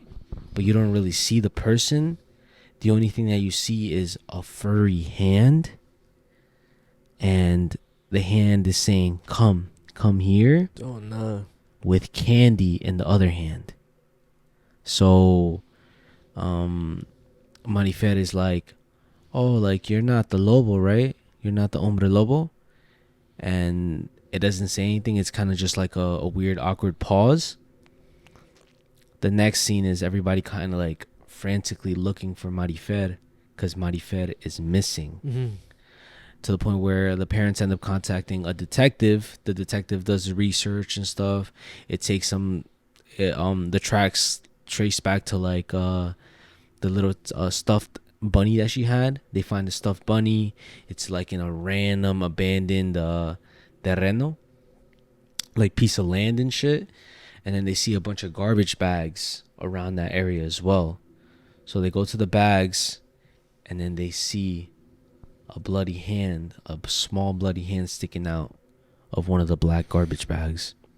And I'm guessing it ended up being Marifer. Well, they don't say that in the episode. The episode just ends with like a horrifying scream from the dad of Marifer. So we could just conclude that it was Marifer. It was Marifer. Yeah. And you said this was like a lost episode? So this is a lost episode. You can't find this episode nowhere. I tried searching it up on like actual like Google and shit like that, and on YouTube, and people just like kind of put pictures together, kind of like that's why I'm saying that it's kind of like like analog horror mixed with like a creepy pasta. Yeah. Because this is just out of people's memories. People are just retelling it out of their memory and what they remember seeing, and how they say that they remember this episode vividly, but they didn't know that it like if it was just part of their like some like fever dream type of thing, like something that they like maybe like imagined or some shit, kind of like in a Mandela effect type of thing, or if it was an actual episode. But if you search up, like I said, the actual episode, it comes up the name, the actress, and the actors, but there's no video like playable on it.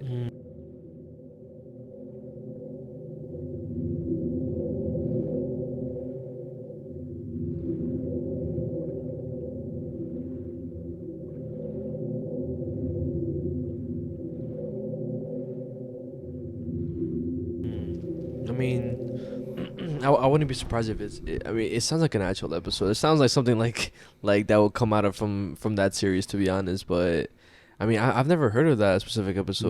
Nah. You know what's weird, bro? I feel like I remember like I seen a comment saying, "Yo, I don't know why Ricardo's always lying." Yeah. But I don't know if you seen that comment. No, I didn't see the comment. It was a funny comment, but I remember like something like that. You know what I mean? Like I remember it being some sort of show with. I remember the hairy hand specifically. You know what I mean? Because they used to always say, "Oh, te va a agarrar la mano peluda" and shit. Like my mom used to say that to me and stuff. So I remember like a show with like a hairy hand. So I don't know if I saw that episode or if I'm just tripping, because it's an old ass episode, so I don't really know. I mean, guys, if there's anybody who remembers that episode, what was it called again? La Última Sonrisa, but other people also remember it as El Caso del Hombre Lobo. So, I mean, if you guys remember that episode, let us know down in the comments, because I wouldn't be surprised if somebody in the comments like, "Yo, I remember that shit. Like, I know I'm not bugging," and like you just triggered like again like a fucking memory that they didn't even know about. So, and it's crazy again because there's a lot of episodes that are lost, bro. That Mujer, Casos de Vida is damn near lost media, bro. Yeah. Because like I said, 10 years worth of episodes are gone. Like we're never gonna be able to like watch them and shit, but. Until somebody like either comes out with it or like because I feel like almost a lot of people recorded like on their fucking VHS tapes or some shit. So like I feel like eventually it'll come out, but the fact that you can't really find the episodes during that time is crazy. It is. So we did talk about the Backrooms a little earlier in the episode. I don't know, like when it comes to SpongeBob, right? Is there any specific episodes that you remember that kind of creeped you out or like you found scary? Nah, the one where he's kind of trying to get back to like the surface level or some shit like that. I don't know if like SpongeBob, like he's stuck. Oh, like he goes all the way to the bottom and then like he sees all these like scary monsters, creatures and shit. Yeah. Okay. So that used to scare you? Like, or was it creepy? It gave me like this weird feeling, like, because it felt like SpongeBob was like alone, but at the same time he was being watched. Okay, that's perfect. That's perfect. So in my opinion, right, I feel like I maybe other people could feel the same way, but the scariest episodes always came whenever it was revolving around Squidward. Me, and only reason why was because like looking at it right now, you kind of relate to Squidward in a way because he's literally the representation of an adult, the life of an adult, like getting old and shit like that. Getting old, like I guess some people like hate their lives, like they try to be happy by like taking a hobby, and his aspect is playing the clarinet. But like, or also never truly reaching happiness, like your dream or that too, because like his dream was to become like a famous clarinet player, but he never reached that. But in my opinion, the scariest episode or the creepiest episode of SpongeBob that whenever I watched it, it made me feel like weird, like it gave me like a existential crisis. The Hashling and Slasher, like nah. I don't know if you remember. It's called SB-129. Hold on. I mean, if I see it, I'm probably gonna remember. I'll show you. I don't remember. I'm gonna explain what it is first, and you're gonna know exactly what it is. Okay. So it starts off with him trying to play the clarinet, right? Squidward, yeah. And he gets interrupted by SpongeBob and Patrick because like they want him to join them to catch jellyfishes, right? But he obviously is like, no, let me finish playing my clarinet. But like they keep making noises to make him distracted and not be able to play the clarinet. And he tries his best to find like a quiet place to play, but he can't. And then he goes to the Krusty Krab, and he ends up hiding in the freezer.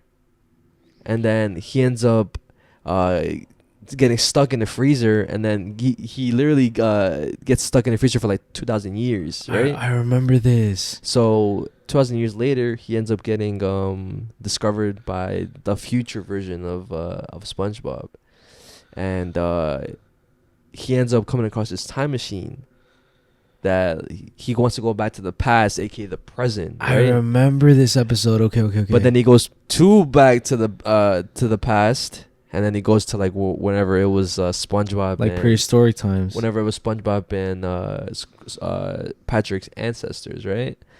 But then he's like, no, I want to go back to the present, where I know, right?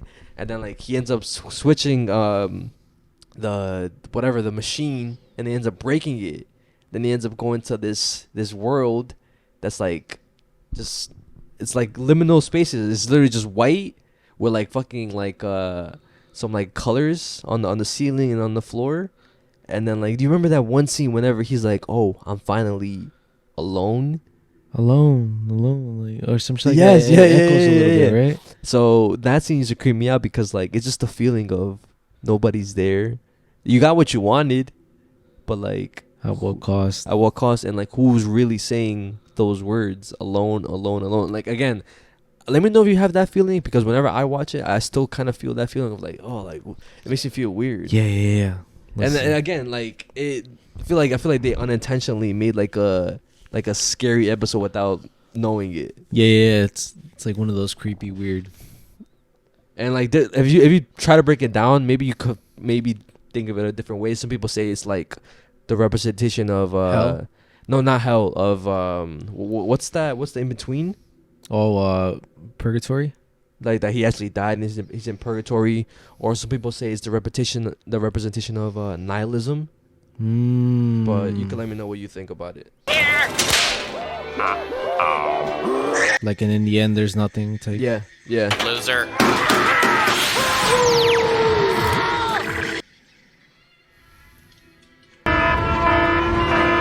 Even how the time machine looks is pretty like scary.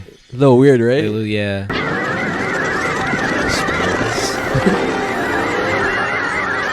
And I know a lot of people, whenever they see this episode, it creeps them out still to this day.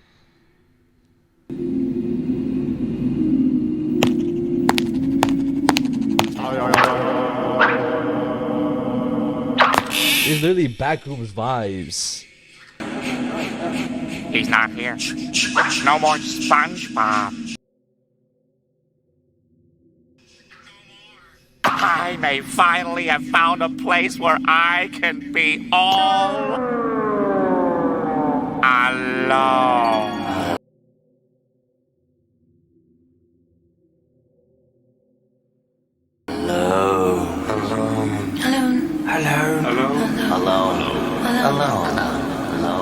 Wait, what the? It makes you feel weird, right? I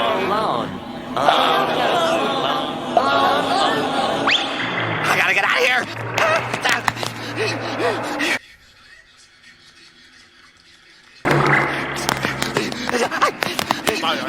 Where's the time machine? Where's anything? Where? And then that's when like he ends up like going back to like the present or whatever. But I just find it like creepy because like, bro, you're literally nowhere. You got what you wanted, and then like you want to go back type shit. It's like you unintentionally like realize that maybe my life isn't that bad. Yeah, it's like the whole like when you really start thinking about what is it, like what's the afterlife, and if there's really nothing. Yeah. It's kind of like that, but at the same time, it's not like that because nothing is truly nothing. At that point, he was still experiencing like something. Yeah, that white whatever reality that he was in. But the thing that kind of gives me that vibe, and it's kind of like liminal spaces. I've talked about it before, but there's 2 episodes from the Twilight Zone, which was a show that was airing before, and I believe there's like new episodes when it comes to that series still. Yeah, I think so. It's on Hulu and shit, but there's this one episode that I remember very, very vividly. I believe it's the first episode ever. I could be wrong about that, but I just know that it starts off with this guy who doesn't remember his name, doesn't even know where he's at, but he's in a town. But it's one of those towns that's just like abandoned. Yeah. Like he goes into this diner, he comes across this diner, he keeps walking. There's nobody in the diner. There's like music playing. There's still, it's like as if everybody just disappeared. But it's a whole ass town, bro. Like there's cars, there's stores and shit, and it feels like if there was people there at one point and they just all vanished. So he starts walking around, trying to find somebody and shit, right? At one point, he thinks he sees somebody. He thinks he sees a lady inside a car. So he runs. He's like, hey, miss, I've been trying to find somebody. And it's just a mannequin. Yeah, look, it reminds me of that movie you talked about, I Am Legend. In a way, yeah. So he sees a mannequin, and he interacts with it, and he's like, wait, what the fuck? It's not even a real person and shit. It's all in his mind. No, it was really a mannequin, but like the fact that it was somebody and shit. That he thought it was somebody. Yeah, that he's just tripping and shit, right? And I forgot how the episode ended. I don't know if it was just like a psychological test to see how long it would take for somebody to break. I think it was like he was put in this simulation where there's nobody there to test how they would be in outer space. Yeah. Because when you're in outer space, there's nothing. It's just you by yourself. So that's crazy because I got you. That's crazy because what some people say that episode gives, like the vibe that it gives off, is also the representation of like how a human brain or how you would perceive things if like you were put into like a room with nothing, like how people are put in what is that like the crazy rooms and shit. Yeah, because like if you have nothing around you, you just start hallucinating stuff that's not even there. Like, Yeah. you eventually end up talking to yourself. You start like I said, seeing things that are not there. You start like hearing voices that are not there. Exactly like he was hearing the alone voices. Have you ever heard about they're called sensory deprivation? Sensory deprivation rooms? Yeah. Isn't that the one whenever like you can't hear shit? I think it's like they're called capsules. I think no, so you don't hear it. So I think the way it works is that it's kind of like a mini pool. So it's filled with salt water, so you could float. Yeah. And then I believe you get put with headphones on, and it's like pitch black in there. I was gonna say like either you're blindfolded too or something. I think you're also blindfolded, but I believe it's pitch black. Okay. So you can't see anything. There's no light, and you can't hear like the white noise either. There's no light. There's no sound, and at the same time, there's no feeling because you're floating. Yeah. Yeah. So can you just imagine what that like? You're basically as if you were like floating in space. Because you're not, you're like, at that point, the only thing that's working is your mind. Yeah. So some people say that they get put into this like deep meditative state to the point where either they could hear some stuff or like they could start thinking that they're in a different like reality or some shit. Do you think that? Well, I mean, I've never had this experience, but do you think that's how people who what is it astral project? Mm-hmm. Do you think that's how they feel? Maybe. Could be something similar. I mean, it sounds like it. I don't know. Maybe, because they do say that it's like some sort of like outer body experience where you just feel like, because think about it, you're like completely disconnected from, like, just imagine right now you don't feel or hear anything. Yeah. Or see anything. So it's like what is there to sense? Like what is there to, at that point, like what do you like experiencing? You're experiencing nothing but your mind going. Yeah. Just your soul consciousness just moving and shit. So yeah, it's like a meditative state. I don't know. I think that's more sounds more peaceful, but at the same time, it sounds scary because it's like you're in absolute nothing. You know, it's like fucking trippy as fuck. But the other episode that I wanted to mention of the Twilight Zone, I forgot what the episode is called. But it creeped me the fuck out because I remember watching it in middle school. They played it for like, I think it was like movie class or some shit. It was some class where we literally like sat down and they were talking about like how, I think it was like film or some shit like that. Mm-hmm. And they showed us that episode of the Twilight Zone, and it was on the same like liminal spaces vibe because I believe it was a woman and she was working in a mall. And out of nowhere, the mannequins started trying to get her. But when they eventually got her, she turned into a mannequin in the mall. So she was a worker there. And she ended up turning into a mannequin. Yeah. So now imagine you're overnight working and shit. A shift at the mall and stuff, like a security guard. And slowly but surely on the same thing as the... Like in Nuketown, the fucking weeping angels, they slowly start creeping up on you until eventually they touch you and you're like permanently locked as a mannequin forever, just watching in the mall. So that's what happened to the main character. That's what happened to that episode. Yeah. I think that's what the episode was called, Weeping Angels. I mean, it could be. I mean, if I find it, I'll put up on the screen. Let's find it right now. Let's see. I think I could find it.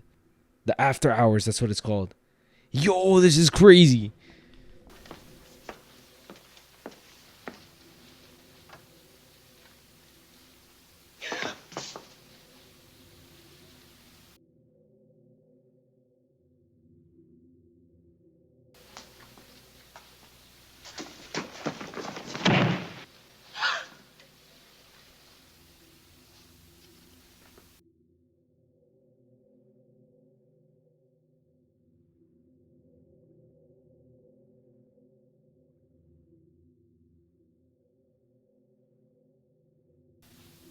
Oh, what the fuck? And she was just talking to her like the night before.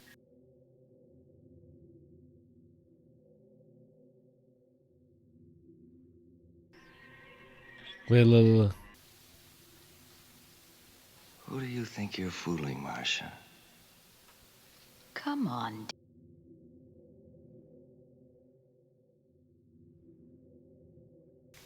Marcia. You remember Marcia? Climb off it. Come on, dear. Marcia. Marcia.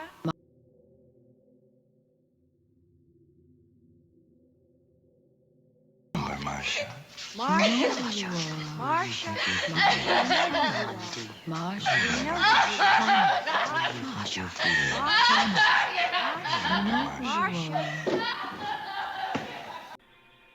That's fucking weird, bro. That's fucking weird. It's like uncanny valley shit. Yeah, and that's what I. Oh my gosh, I just spit OD.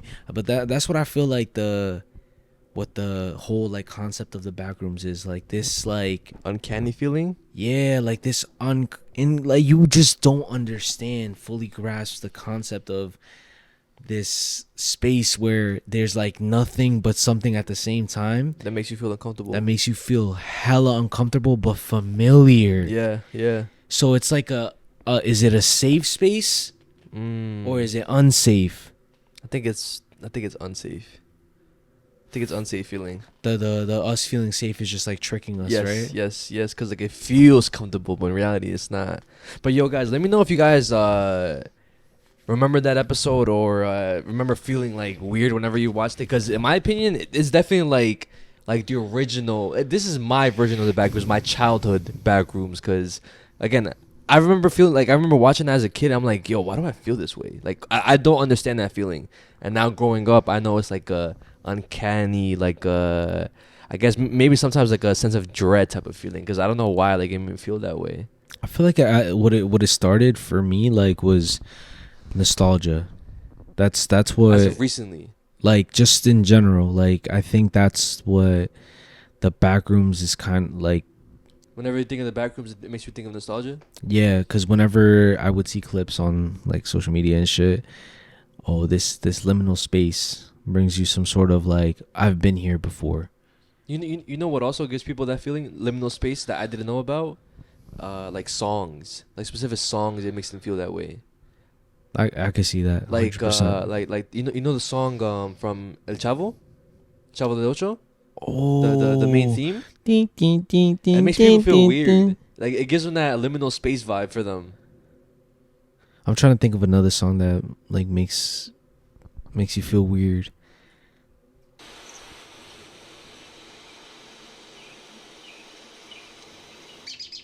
Oh, that's nostalgia. I know it. It's like whenever like is it the owls or the birds?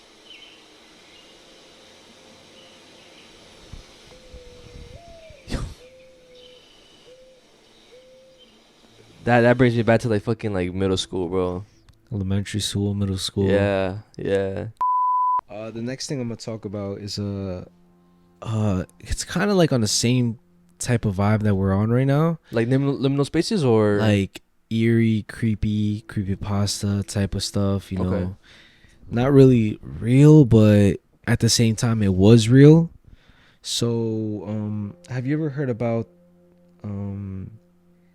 this video that was going viral, but they nicknamed it El Ayuwoki?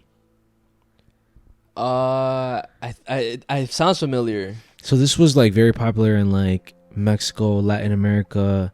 It was a creepypasta in Mexico and Latin America. It's not somebody dancing, right? Well, it revolves around somebody dancing, but it's not somebody dancing. Okay, no, I don't know what you're talking about. Okay, so back in 2009, there was this video that was posted on YouTube by this page. It was Thomas Reinsdorf. Okay. And it was this video called My Ghoul Jackson Animatronic Sculpture. Nah, I don't know what that is. I'm going to show you it real quick, and then I'm going to explain to you why they nicknamed it El Ayuwoki. Okay. School Jackson.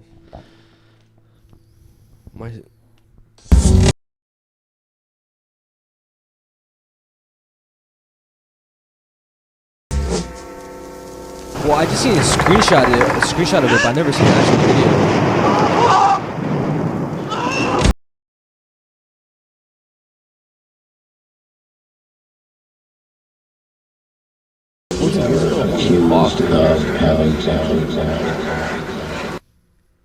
Damn, All right. what the fuck did we see that shit as a kid? What the fuck? Yeah, that's what I'm saying. So that basically started this whole like internet, almost like urban legend. Okay. So what they were saying is that, oh, like if you watch this video, or if you do something bad, el Ayuwoki is gonna come at night and it's gonna kill you, and it's gonna say hee hee. I've never heard that before. Never heard about this before? No. So that's basically the backstory of that video. That's what people would say? That's what people were saying, right? Okay, and the reason why they were nicknaming it El Ayuwoki is basically because of this song by Michael Jackson, because it was a Michael Jackson animatronic. Yeah. Smooth Criminal, when he's like, Annie, are you okay? I'm going to play you the song right now, and you're going to basically hear it, Ayuwoki. Okay. Yo, this video even gives kind of like a weird feeling, no?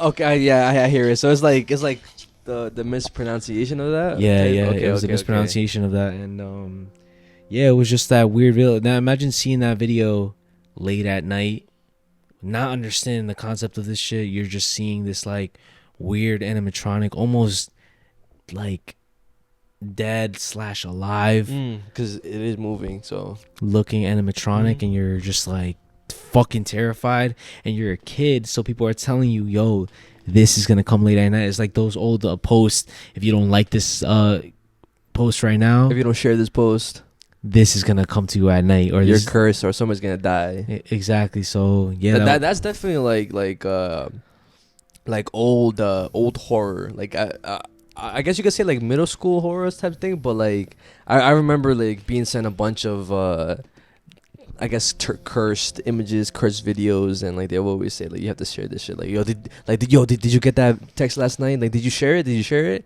And like I'm like, no, was I supposed to?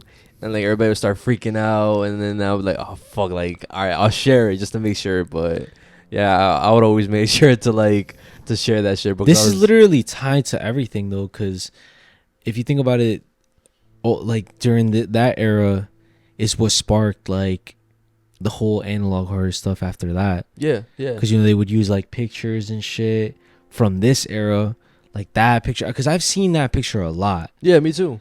And I never really like knew where it was from, but like that, the other ones, all these like weird animatronic videos that were posted on the internet that are considered cursed videos, and then they just recycle them on the analog horror stuff. Like, yeah, I mean, I think this is called like nostalgia horror, if I'm not mistaken. For real, that's what it's called. Yeah, because like you're remembering stuff from back then, and it scared you. Why don't we like do a short film called nostalgia horror? Well, it doesn't necessarily have to be called nostalgia horror, but it revolves around nostalgia horror. I'll be down for that shit. You know what I'm saying? Yeah. And we could tie it in with the whole like liminal spaces, like all that shit combined. Yeah, I'm down for that. I feel like it would be so fucking fire, guys. I'm copywriting that shit. If anybody ends up taking that shit, I'm copywriting. Let us know in the comments right now if you guys want us to do it, because we've been talking about a short film for the past like 3 years. Yeah, and it's always like a topic of conversation before Halloween. Oh, what are we gonna do? What the fuck are we like thinking about and shit? But we could do it. I feel like we should really do it this year. Maybe even have like a mini screening at the AMC. Yeah, exactly, a mini screening at AMC, or even like depending when, like, you know what I'm saying. Maybe we could even do like one of those movie, like what's it called? What, Drama Life? Drive-through movie theaters or whatever. Oh yeah. Drive-in movie theaters. Yeah, drive-in. Yeah. Maybe we could go to one, and then we could just tell them, oh, can you play our stuff? And people could pull up and shit. Little meet and greet. That's what I'm saying, yo. I feel like this would be a fucking good ass idea. But let us know in the comments if you guys want to see that.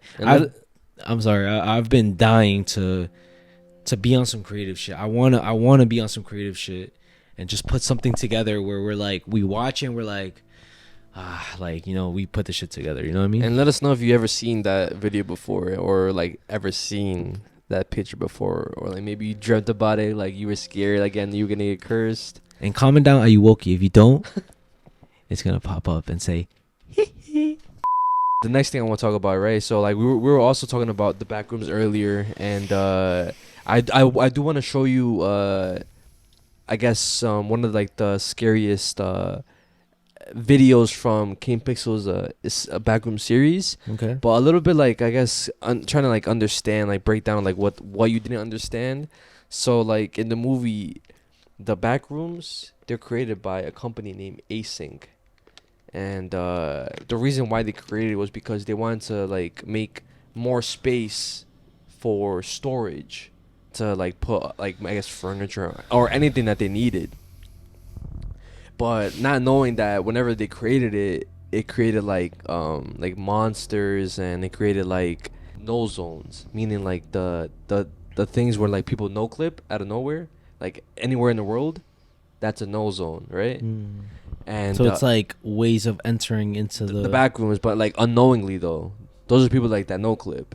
And the back rooms, it acts like our mind in a way. So like whenever we're dreaming, right, and we see somebody's face, we can't really comprehend on how they look. We just see a face, but we don't see like any details how I see you right now. Yeah. Like if I saw you in my dream, like it looks like you, but in reality it's not you. Yeah, I know what you're saying. So it's the same reason why like people say like don't look at yourself in the mirror, because like if you look at yourself in the mirror, it's not gonna look like yourself. But have you ever seen yourself in the mirror? I've never. Have you? Yeah, I've told about it before. Yeah.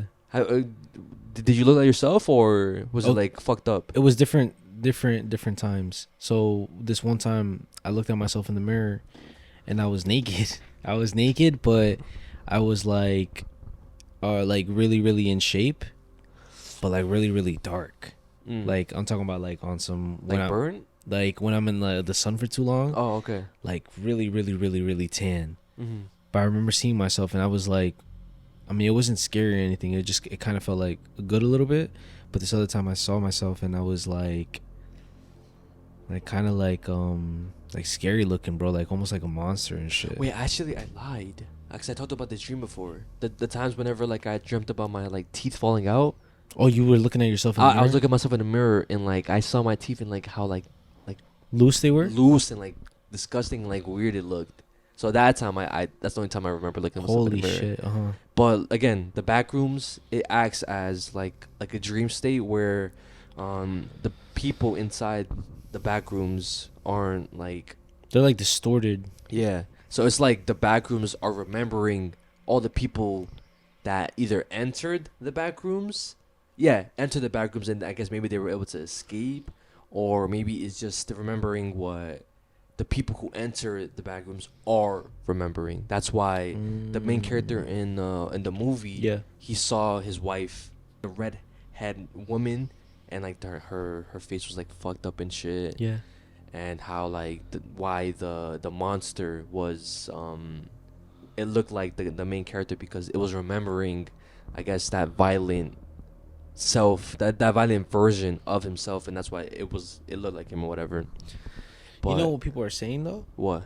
People are saying that the big entity, the big monster, is actually the main character, and the one who was basically trying to keep the therapist there for a long period of time, forever, is the entity. Because in the beginning of the movie, the main character has a scar on his forehead. But then he doesn't have a scar. I didn't even peep that. He doesn't have a scar. And the entity or whatever, it looks a little bit concerned. Yo, yes. It looks like scared. Yes. And it's like almost as it's asking for help of the therapist. Yes. I didn't think about it like that until now. What the fuck? Yeah. Because like I was wondering why it looked kind of scared. Like it didn't look like it was like trying to hurt anybody. It was looking like it was asking for help. Y'all didn't even fucking put that together, bro. That's fucking crazy. But like that just goes to show how like deep and like how deep this lore goes, right? Mm-hmm. But what I want to show you today is like a first reaction from yourself, because you only watched the first found footage, and I'm gonna show you the second found footage that revolves around a woman. It starts off with her coming across one of these no zones. Like she tapes it kind of like in a movie. Like she tapes it with blue tape, and like she starts like showing like, oh, like look guys, like could to go the in and camera, out. like well yeah, but like throws like objects inside the back rooms and stuff, and like she starts putting like a tape measure in the null zone, and she's like, I wonder how like deep this place is or whatever, and then eventually it drags her into the back rooms, and then like it shows Like something pulls the fucking. I guess yes, and like it shows her navigating the back rooms, and so eventually she ends up coming across one of these bacteria entities and shit. And just the way it was shot, again, it's what you would have wanted for the movie. So I think it'll be good. Okay. Yeah. Let's see. Okay, so you may be wondering what I'm doing. Recording a square of tape in my garage. I swear I'm not gone crazy. Wait, she there's a very fits good through reason for there? this, and if you just give Just me look. a moment Just here, watch. you can see for yourself. Okay, I don't think it's worth trying to explain what's gonna happen here. You just have to see it to believe it. So I've got some wood chips here, just a bunch of wood, and I just watch this and prepare yourself because it's really freaky. Watch the square. Look at that. Gone. They're gone. So that's the first thing that she does. She goes through that, and then like she does a ball in there. It goes in there. It goes into the null zone, and then she starts doing the measuring tape. Holy shit, bro. It's like vibrating.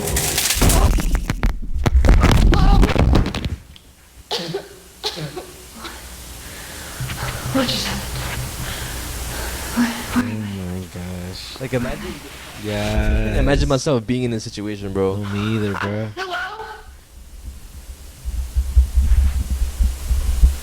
And what I love about this specific one is how you have to read. You're gonna do it again. What I love about this specific video is that like it plays with your mind a lot. Like I said, there's shadows that you think are like monsters that there's gonna be a jump scare, and it's not. You see that? That's what they should have done in the movie, bro. There's something else in here.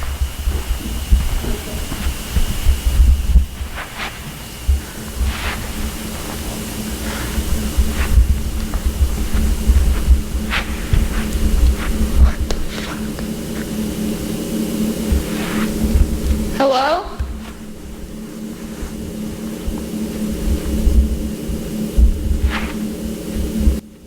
Was this all just like special effects, or how did he do this? Yeah, VFX. Yeah. And bro was like a teenager whenever he did this, maybe like 16, 17. Mm.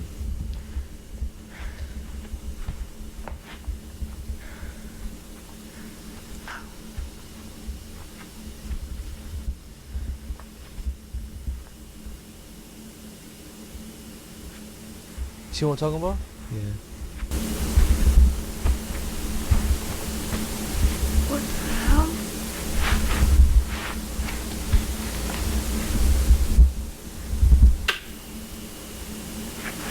What is this? So like that's like the first like part that like your mind plays tricks on you, and then as you keep going, obviously like it gets even weirder, like random furniture and shit like that.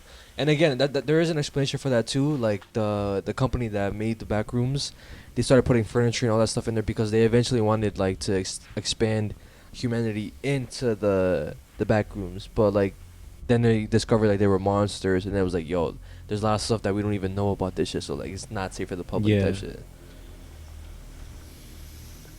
Oh, maybe they wanted to like make them like apartments or some shit like that. Yes, like livable space. Because you already know how like the government is like They're trying to profit off of it. Exactly, like cliche shit. Yeah, it's like infinite housing. Mm-hmm. What is that?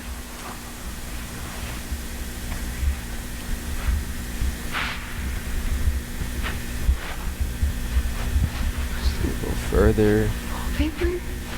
This is like, I think this is like one of like the people that like no clipped. It was a car, and like I guess like it ended up like running into the wall and shit. Okay. This better still be recording.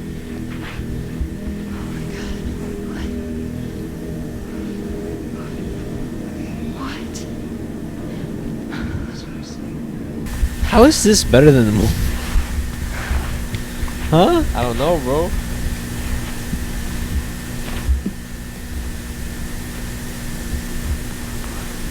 That's so easy, bro.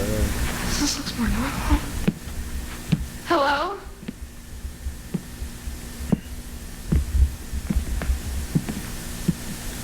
That's blood.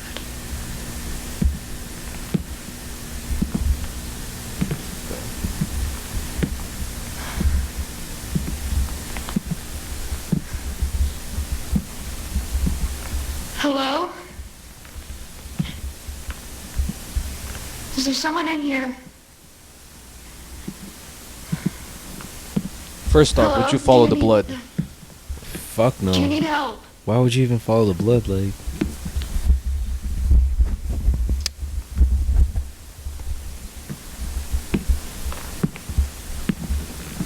Please don't be a dead body. Please don't be a dead body.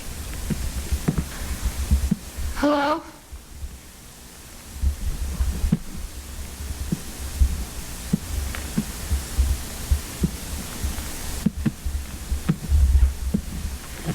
Okay, what the hell? What is this? Is it like plant? What?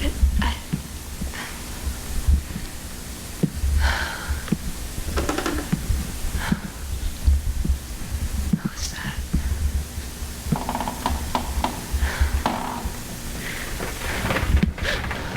Whoa! What the fuck? What? shit.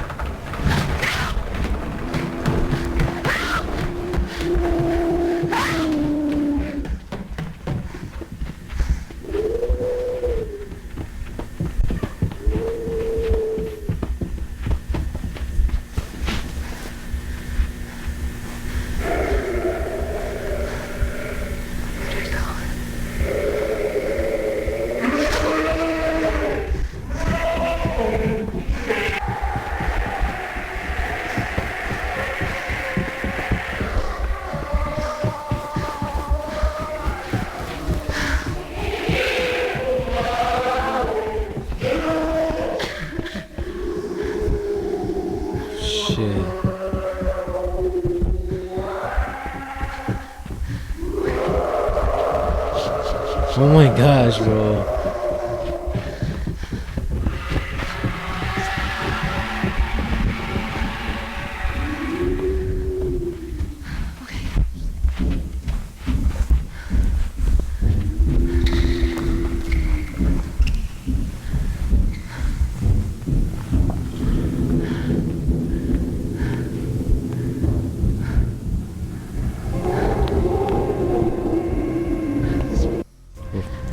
Bro, this is way better than the movie, by the way. Nah, trust me, like I definitely agree, bro.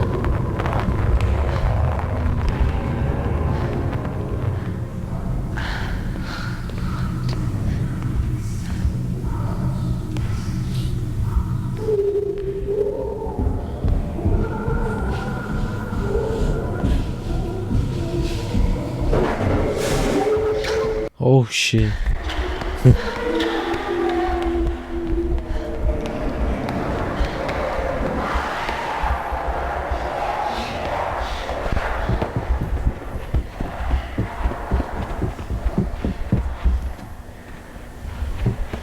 I hate these fucking types of rooms, bro.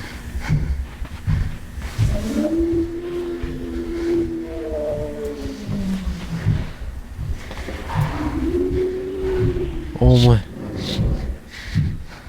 Dead end? Yeah.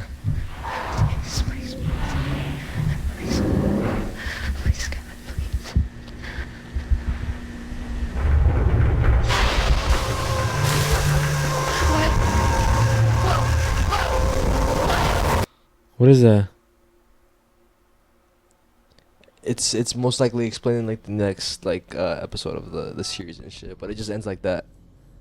But yeah, it just goes to show like there's like so much lore that I feel like people don't really appreciate nowadays when it comes to like stuff like that. So yeah, I just wanted to like bring that up because like I thought it was pretty cool, and I definitely wish like the movie was more like this vibe. So. No lie, me watching this made the movie even worse. Because that was better than the movie. Damn. My rating low-key went down to a 4. Ah, damn. That 5 to a 4? Yeah, I'm not even gonna lie, because honestly, I feel like I think they really overthought it too much. Mm. You know what I mean? Like, they could have stuck to what they did, just a little bit more high production, and it probably would have been even better. Mm. You know what I mean? Like, I fucked with the monster, that entity, or whatever that was. I like that, and I like how it was more like, you don't really see anything, you don't really get like jump scared, you don't like, it's just a constant feeling of like suspense. And like somebody's chasing you. And like weird, like, where are you? What the fuck is really going on, you know? Damn, what the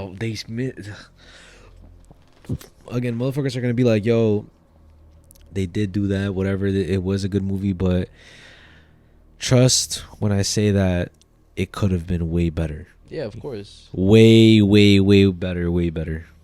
But that's fire though. I'm low-key gonna like watch the rest by myself or some You shit. should, bro. Like, I mean, you should watch it with your brother or like even Abby or something. I don't know, but the entire lore is like, it's like a movie length. It's 2 hours and 60 minutes. So you should definitely try it. Give it a try. Shit. Yeah.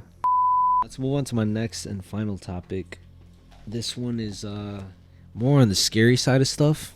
So it's been a long time since I mentioned the scary video, but this comes from an account on TikTok by the name of Extremo Cuates. Okay. So it's a Mexican TikToker, and in this specific video, I believe they just use a bunch of or they go to a bunch of different places where like paranormal stuff happens, or there's been a lot of deaths, and they take a voice box. Ooh, right? Yeah. Like, it's called a spirit box. They take a spirit box. It's a static noise, right? Yeah, and then they start hearing like the radio stations going off. Yeah. And it kind of puts word and sentences together. And in this specific one, they went to the Road of Death in Mexico, specifically in Chiapas, Mexico. I've heard about the Road of Death, which like I believe a bunch of accidents have happened there, a bunch of obviously deceased people, and he ends up talking to a lot of spirits on the spirit box. Oh, nah. But what people are saying in the comments is that, yo, I think hell is really real because of what they start saying through the voice box. No. Watch. If they say what the fuck I think they're saying, bro. So this is like a 3-part fuck it thing, but let's see. I don't mind watching all parts. All right, I want to see which one's the first part. ¿Cuál es tu nombre?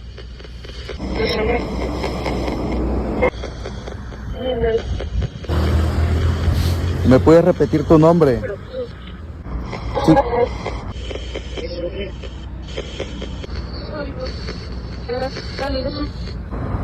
¿Quieres decirle algo a tu familia?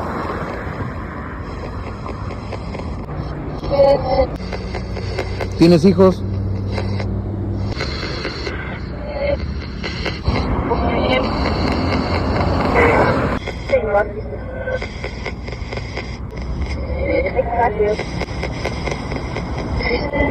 ¿Cómo es ahorita donde tú estás? ¿En tu casa cómo lo ves? Niebla.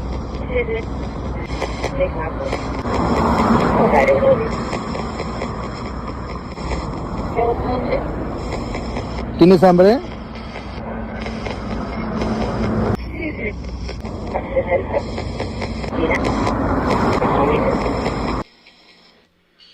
Iba a 60. She was going 60. ¿Hay algún alma que quiera hacer contacto con nosotros? ¿Cómo se llaman? Hola. Crazy, bro. Dime.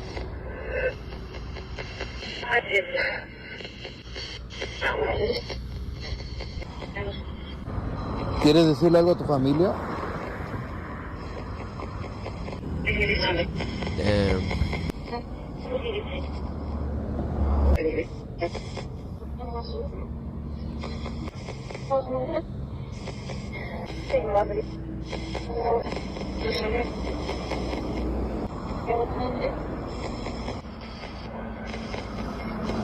Traje veladoras para las almas que están aquí. Terminando ahorita el video. Watch. This is the one that really gets creepy. Hola. ¿Cómo te llamas?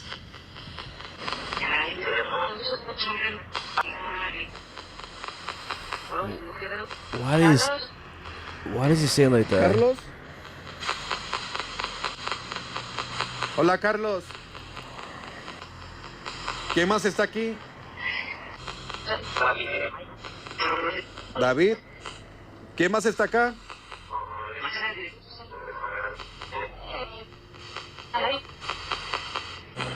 ¿Cómo falleciste? Un accidente. Un accidente. ¿Todos ustedes ya saben que ya fallecieron? Oh, I just got the fucking chills, bro. I don't know why, bro. Me aventaron. Me aventaron, dice. Help. ¿Necesitas luz? Agua.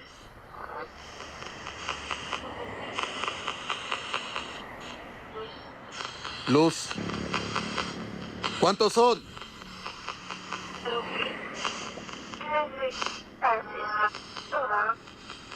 Tres. Watch. Ayúdenme. Help me. Listen. ¿Cómo podemos watch. ayudarte? ¿Cómo es el lugar donde estás?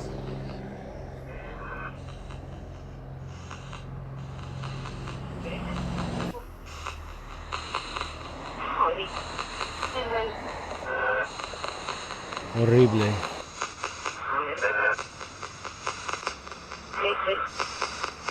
Muy feo.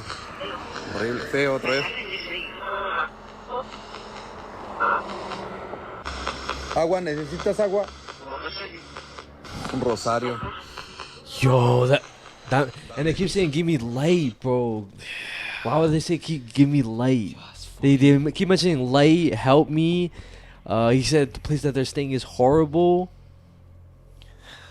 Oh my gosh, bro! Like, you know, whenever you told me like how people were saying like that the hell is real, like I was envisioning people like screaming for help, because that's what people would say, like they're in constant pain, asking for help and stuff. Nah, that's fucking weird. For some reason that like them asking for light and asking for help, it made me think of remember the movie Talk to Me? I never watched it. Okay, so like it's like they're just in pitch black. So the way they do it is like they light a candle and then they put the hand there. Okay. And then like basically you're shaking hands with a spirit. So you're kind of like allowing the spirit to take over your body. It's like what the fuck? Yeah. And the whole time they're in darkness. So whenever you turn on the candle, like they're in darkness at all times. So they just see the light of the candle. So they like kind of like flies to like the like moths to flame. They literally like go to it. It's like they gravitate to the light. But I don't know. I don't know what that means. Like where they could be. Maybe they could be in purgatory. Like yeah, but isn't purgatory not even? Well, obviously, like I wouldn't know. But I mean, I was gonna say like, isn't purgatory like not even like a bad thing?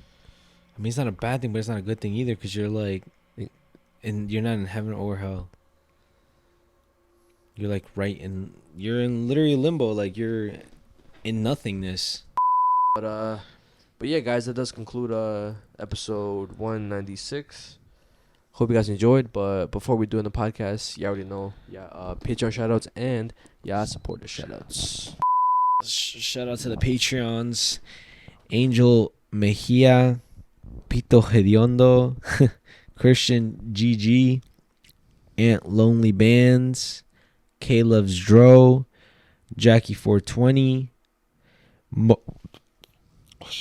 Monchi Monse, El Chubby, Mezziah's Clownger, Nenecito, Pablito the Goat, Lola, Dulce, Roxanne Miranda, Andres Vega, Caro, Alexis Diaz, Ya Mind, fuck me, Pitufo Pitudo, Fabian, Sabrina, Chris the Freak, AOJ DiMaggio, Batmain, Tintin, Alan, D.O.C, Sharknado07, Jocelyn, what the fuck is this?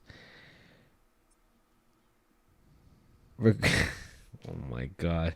Ricardo got that Schmeat, Vic N20 Loco, Anguiano03, Frank, Nosabo Kid 006, Nadeli loves Mezziah, Zen Rim, Mezziah fine as fuck, Monica Limon, Monkey D. Luffy, Jasmine T, Benito Camelo, Milicia.co, Zeus the Sparky, La Morenita, Carrie Reyes, Jason Garcia, Roxana Segura, Grace Perez, shout out Ricardo, just shut the fuck up and ride me already, Kevin Banks,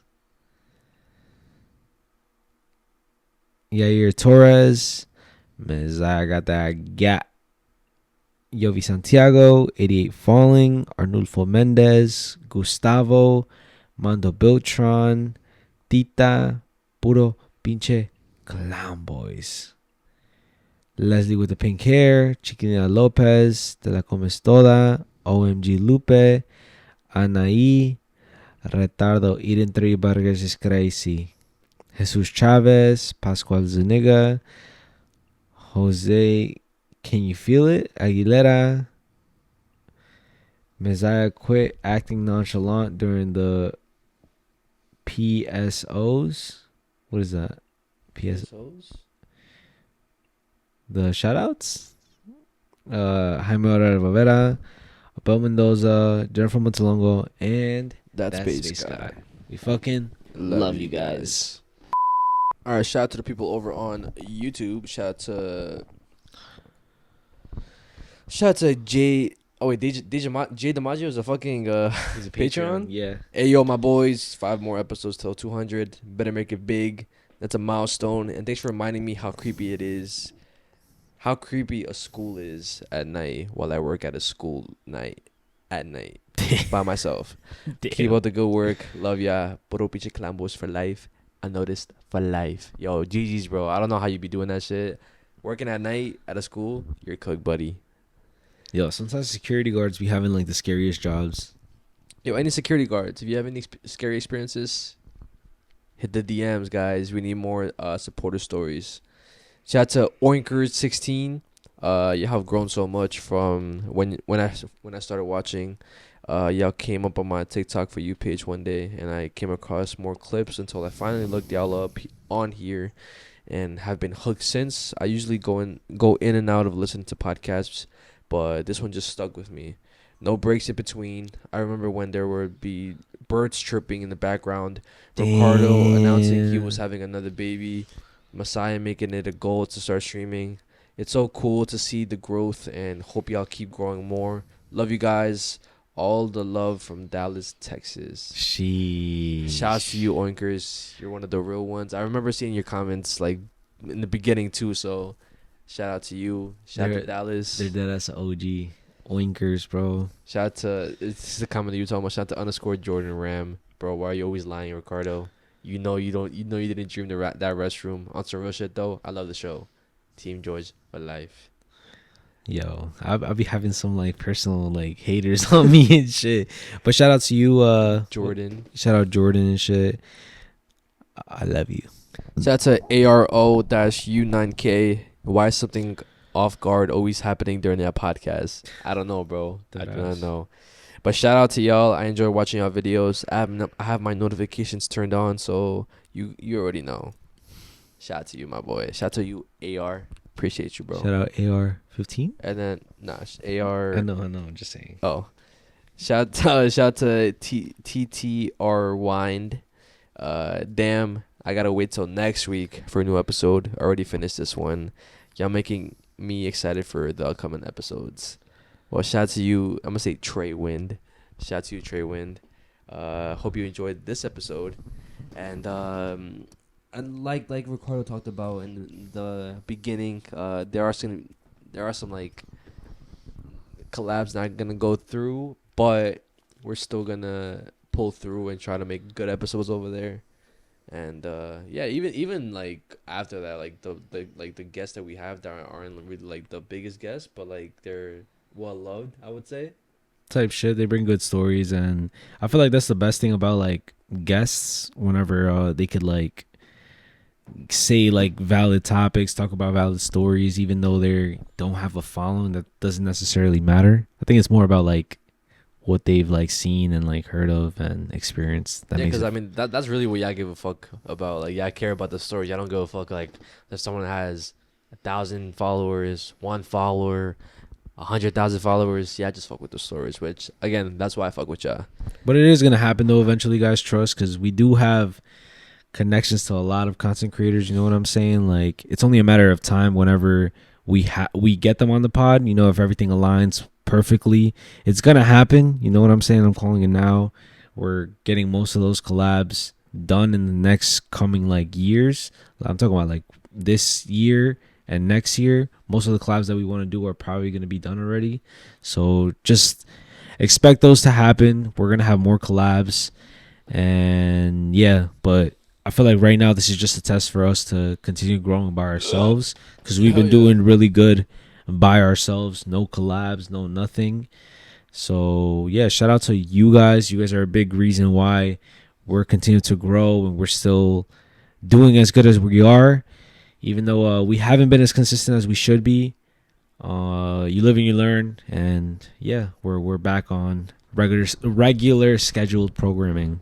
And if you got to this point, comment down the bacteria. Cause I feel like it's been a long time since like we've said to comment down a word or like an emoji whenever you got to this point. So comment down bacteria if you got to this point. Is there a hazmat suit emoji? Nah. There's no hazmat suit? Fuck. I wish. That would have been fire. That would have been hella fire. But yeah, we'll see you guys on the next episode. The next episode will be in Texas already, so like y'all gonna get like a different scene. Special guests, guys. Hint, billete grande. That's not even the fucking hint. Billete grande, guys. That's who we're having on the next episode, which I'm fucking excited for. I feel like I've been like wanting a guest. You know what I'm saying? Like it's been a minute since we had a guest. So and I feel like it's gonna be all 3 of them, right? Yeah, I mean that's what they said. Yeah. So it's gonna be fire. You know what I'm saying? Like it's gonna be 5 of us in one episode. So who knows how it's gonna be, but it's gonna be fire. But hope you guys enjoyed. We'll see you guys on the next episode. It's been your host, Mezziah, aka George. It's been your host, Ricardo, aka Ricardo. And do not let this podcast go unnoticed.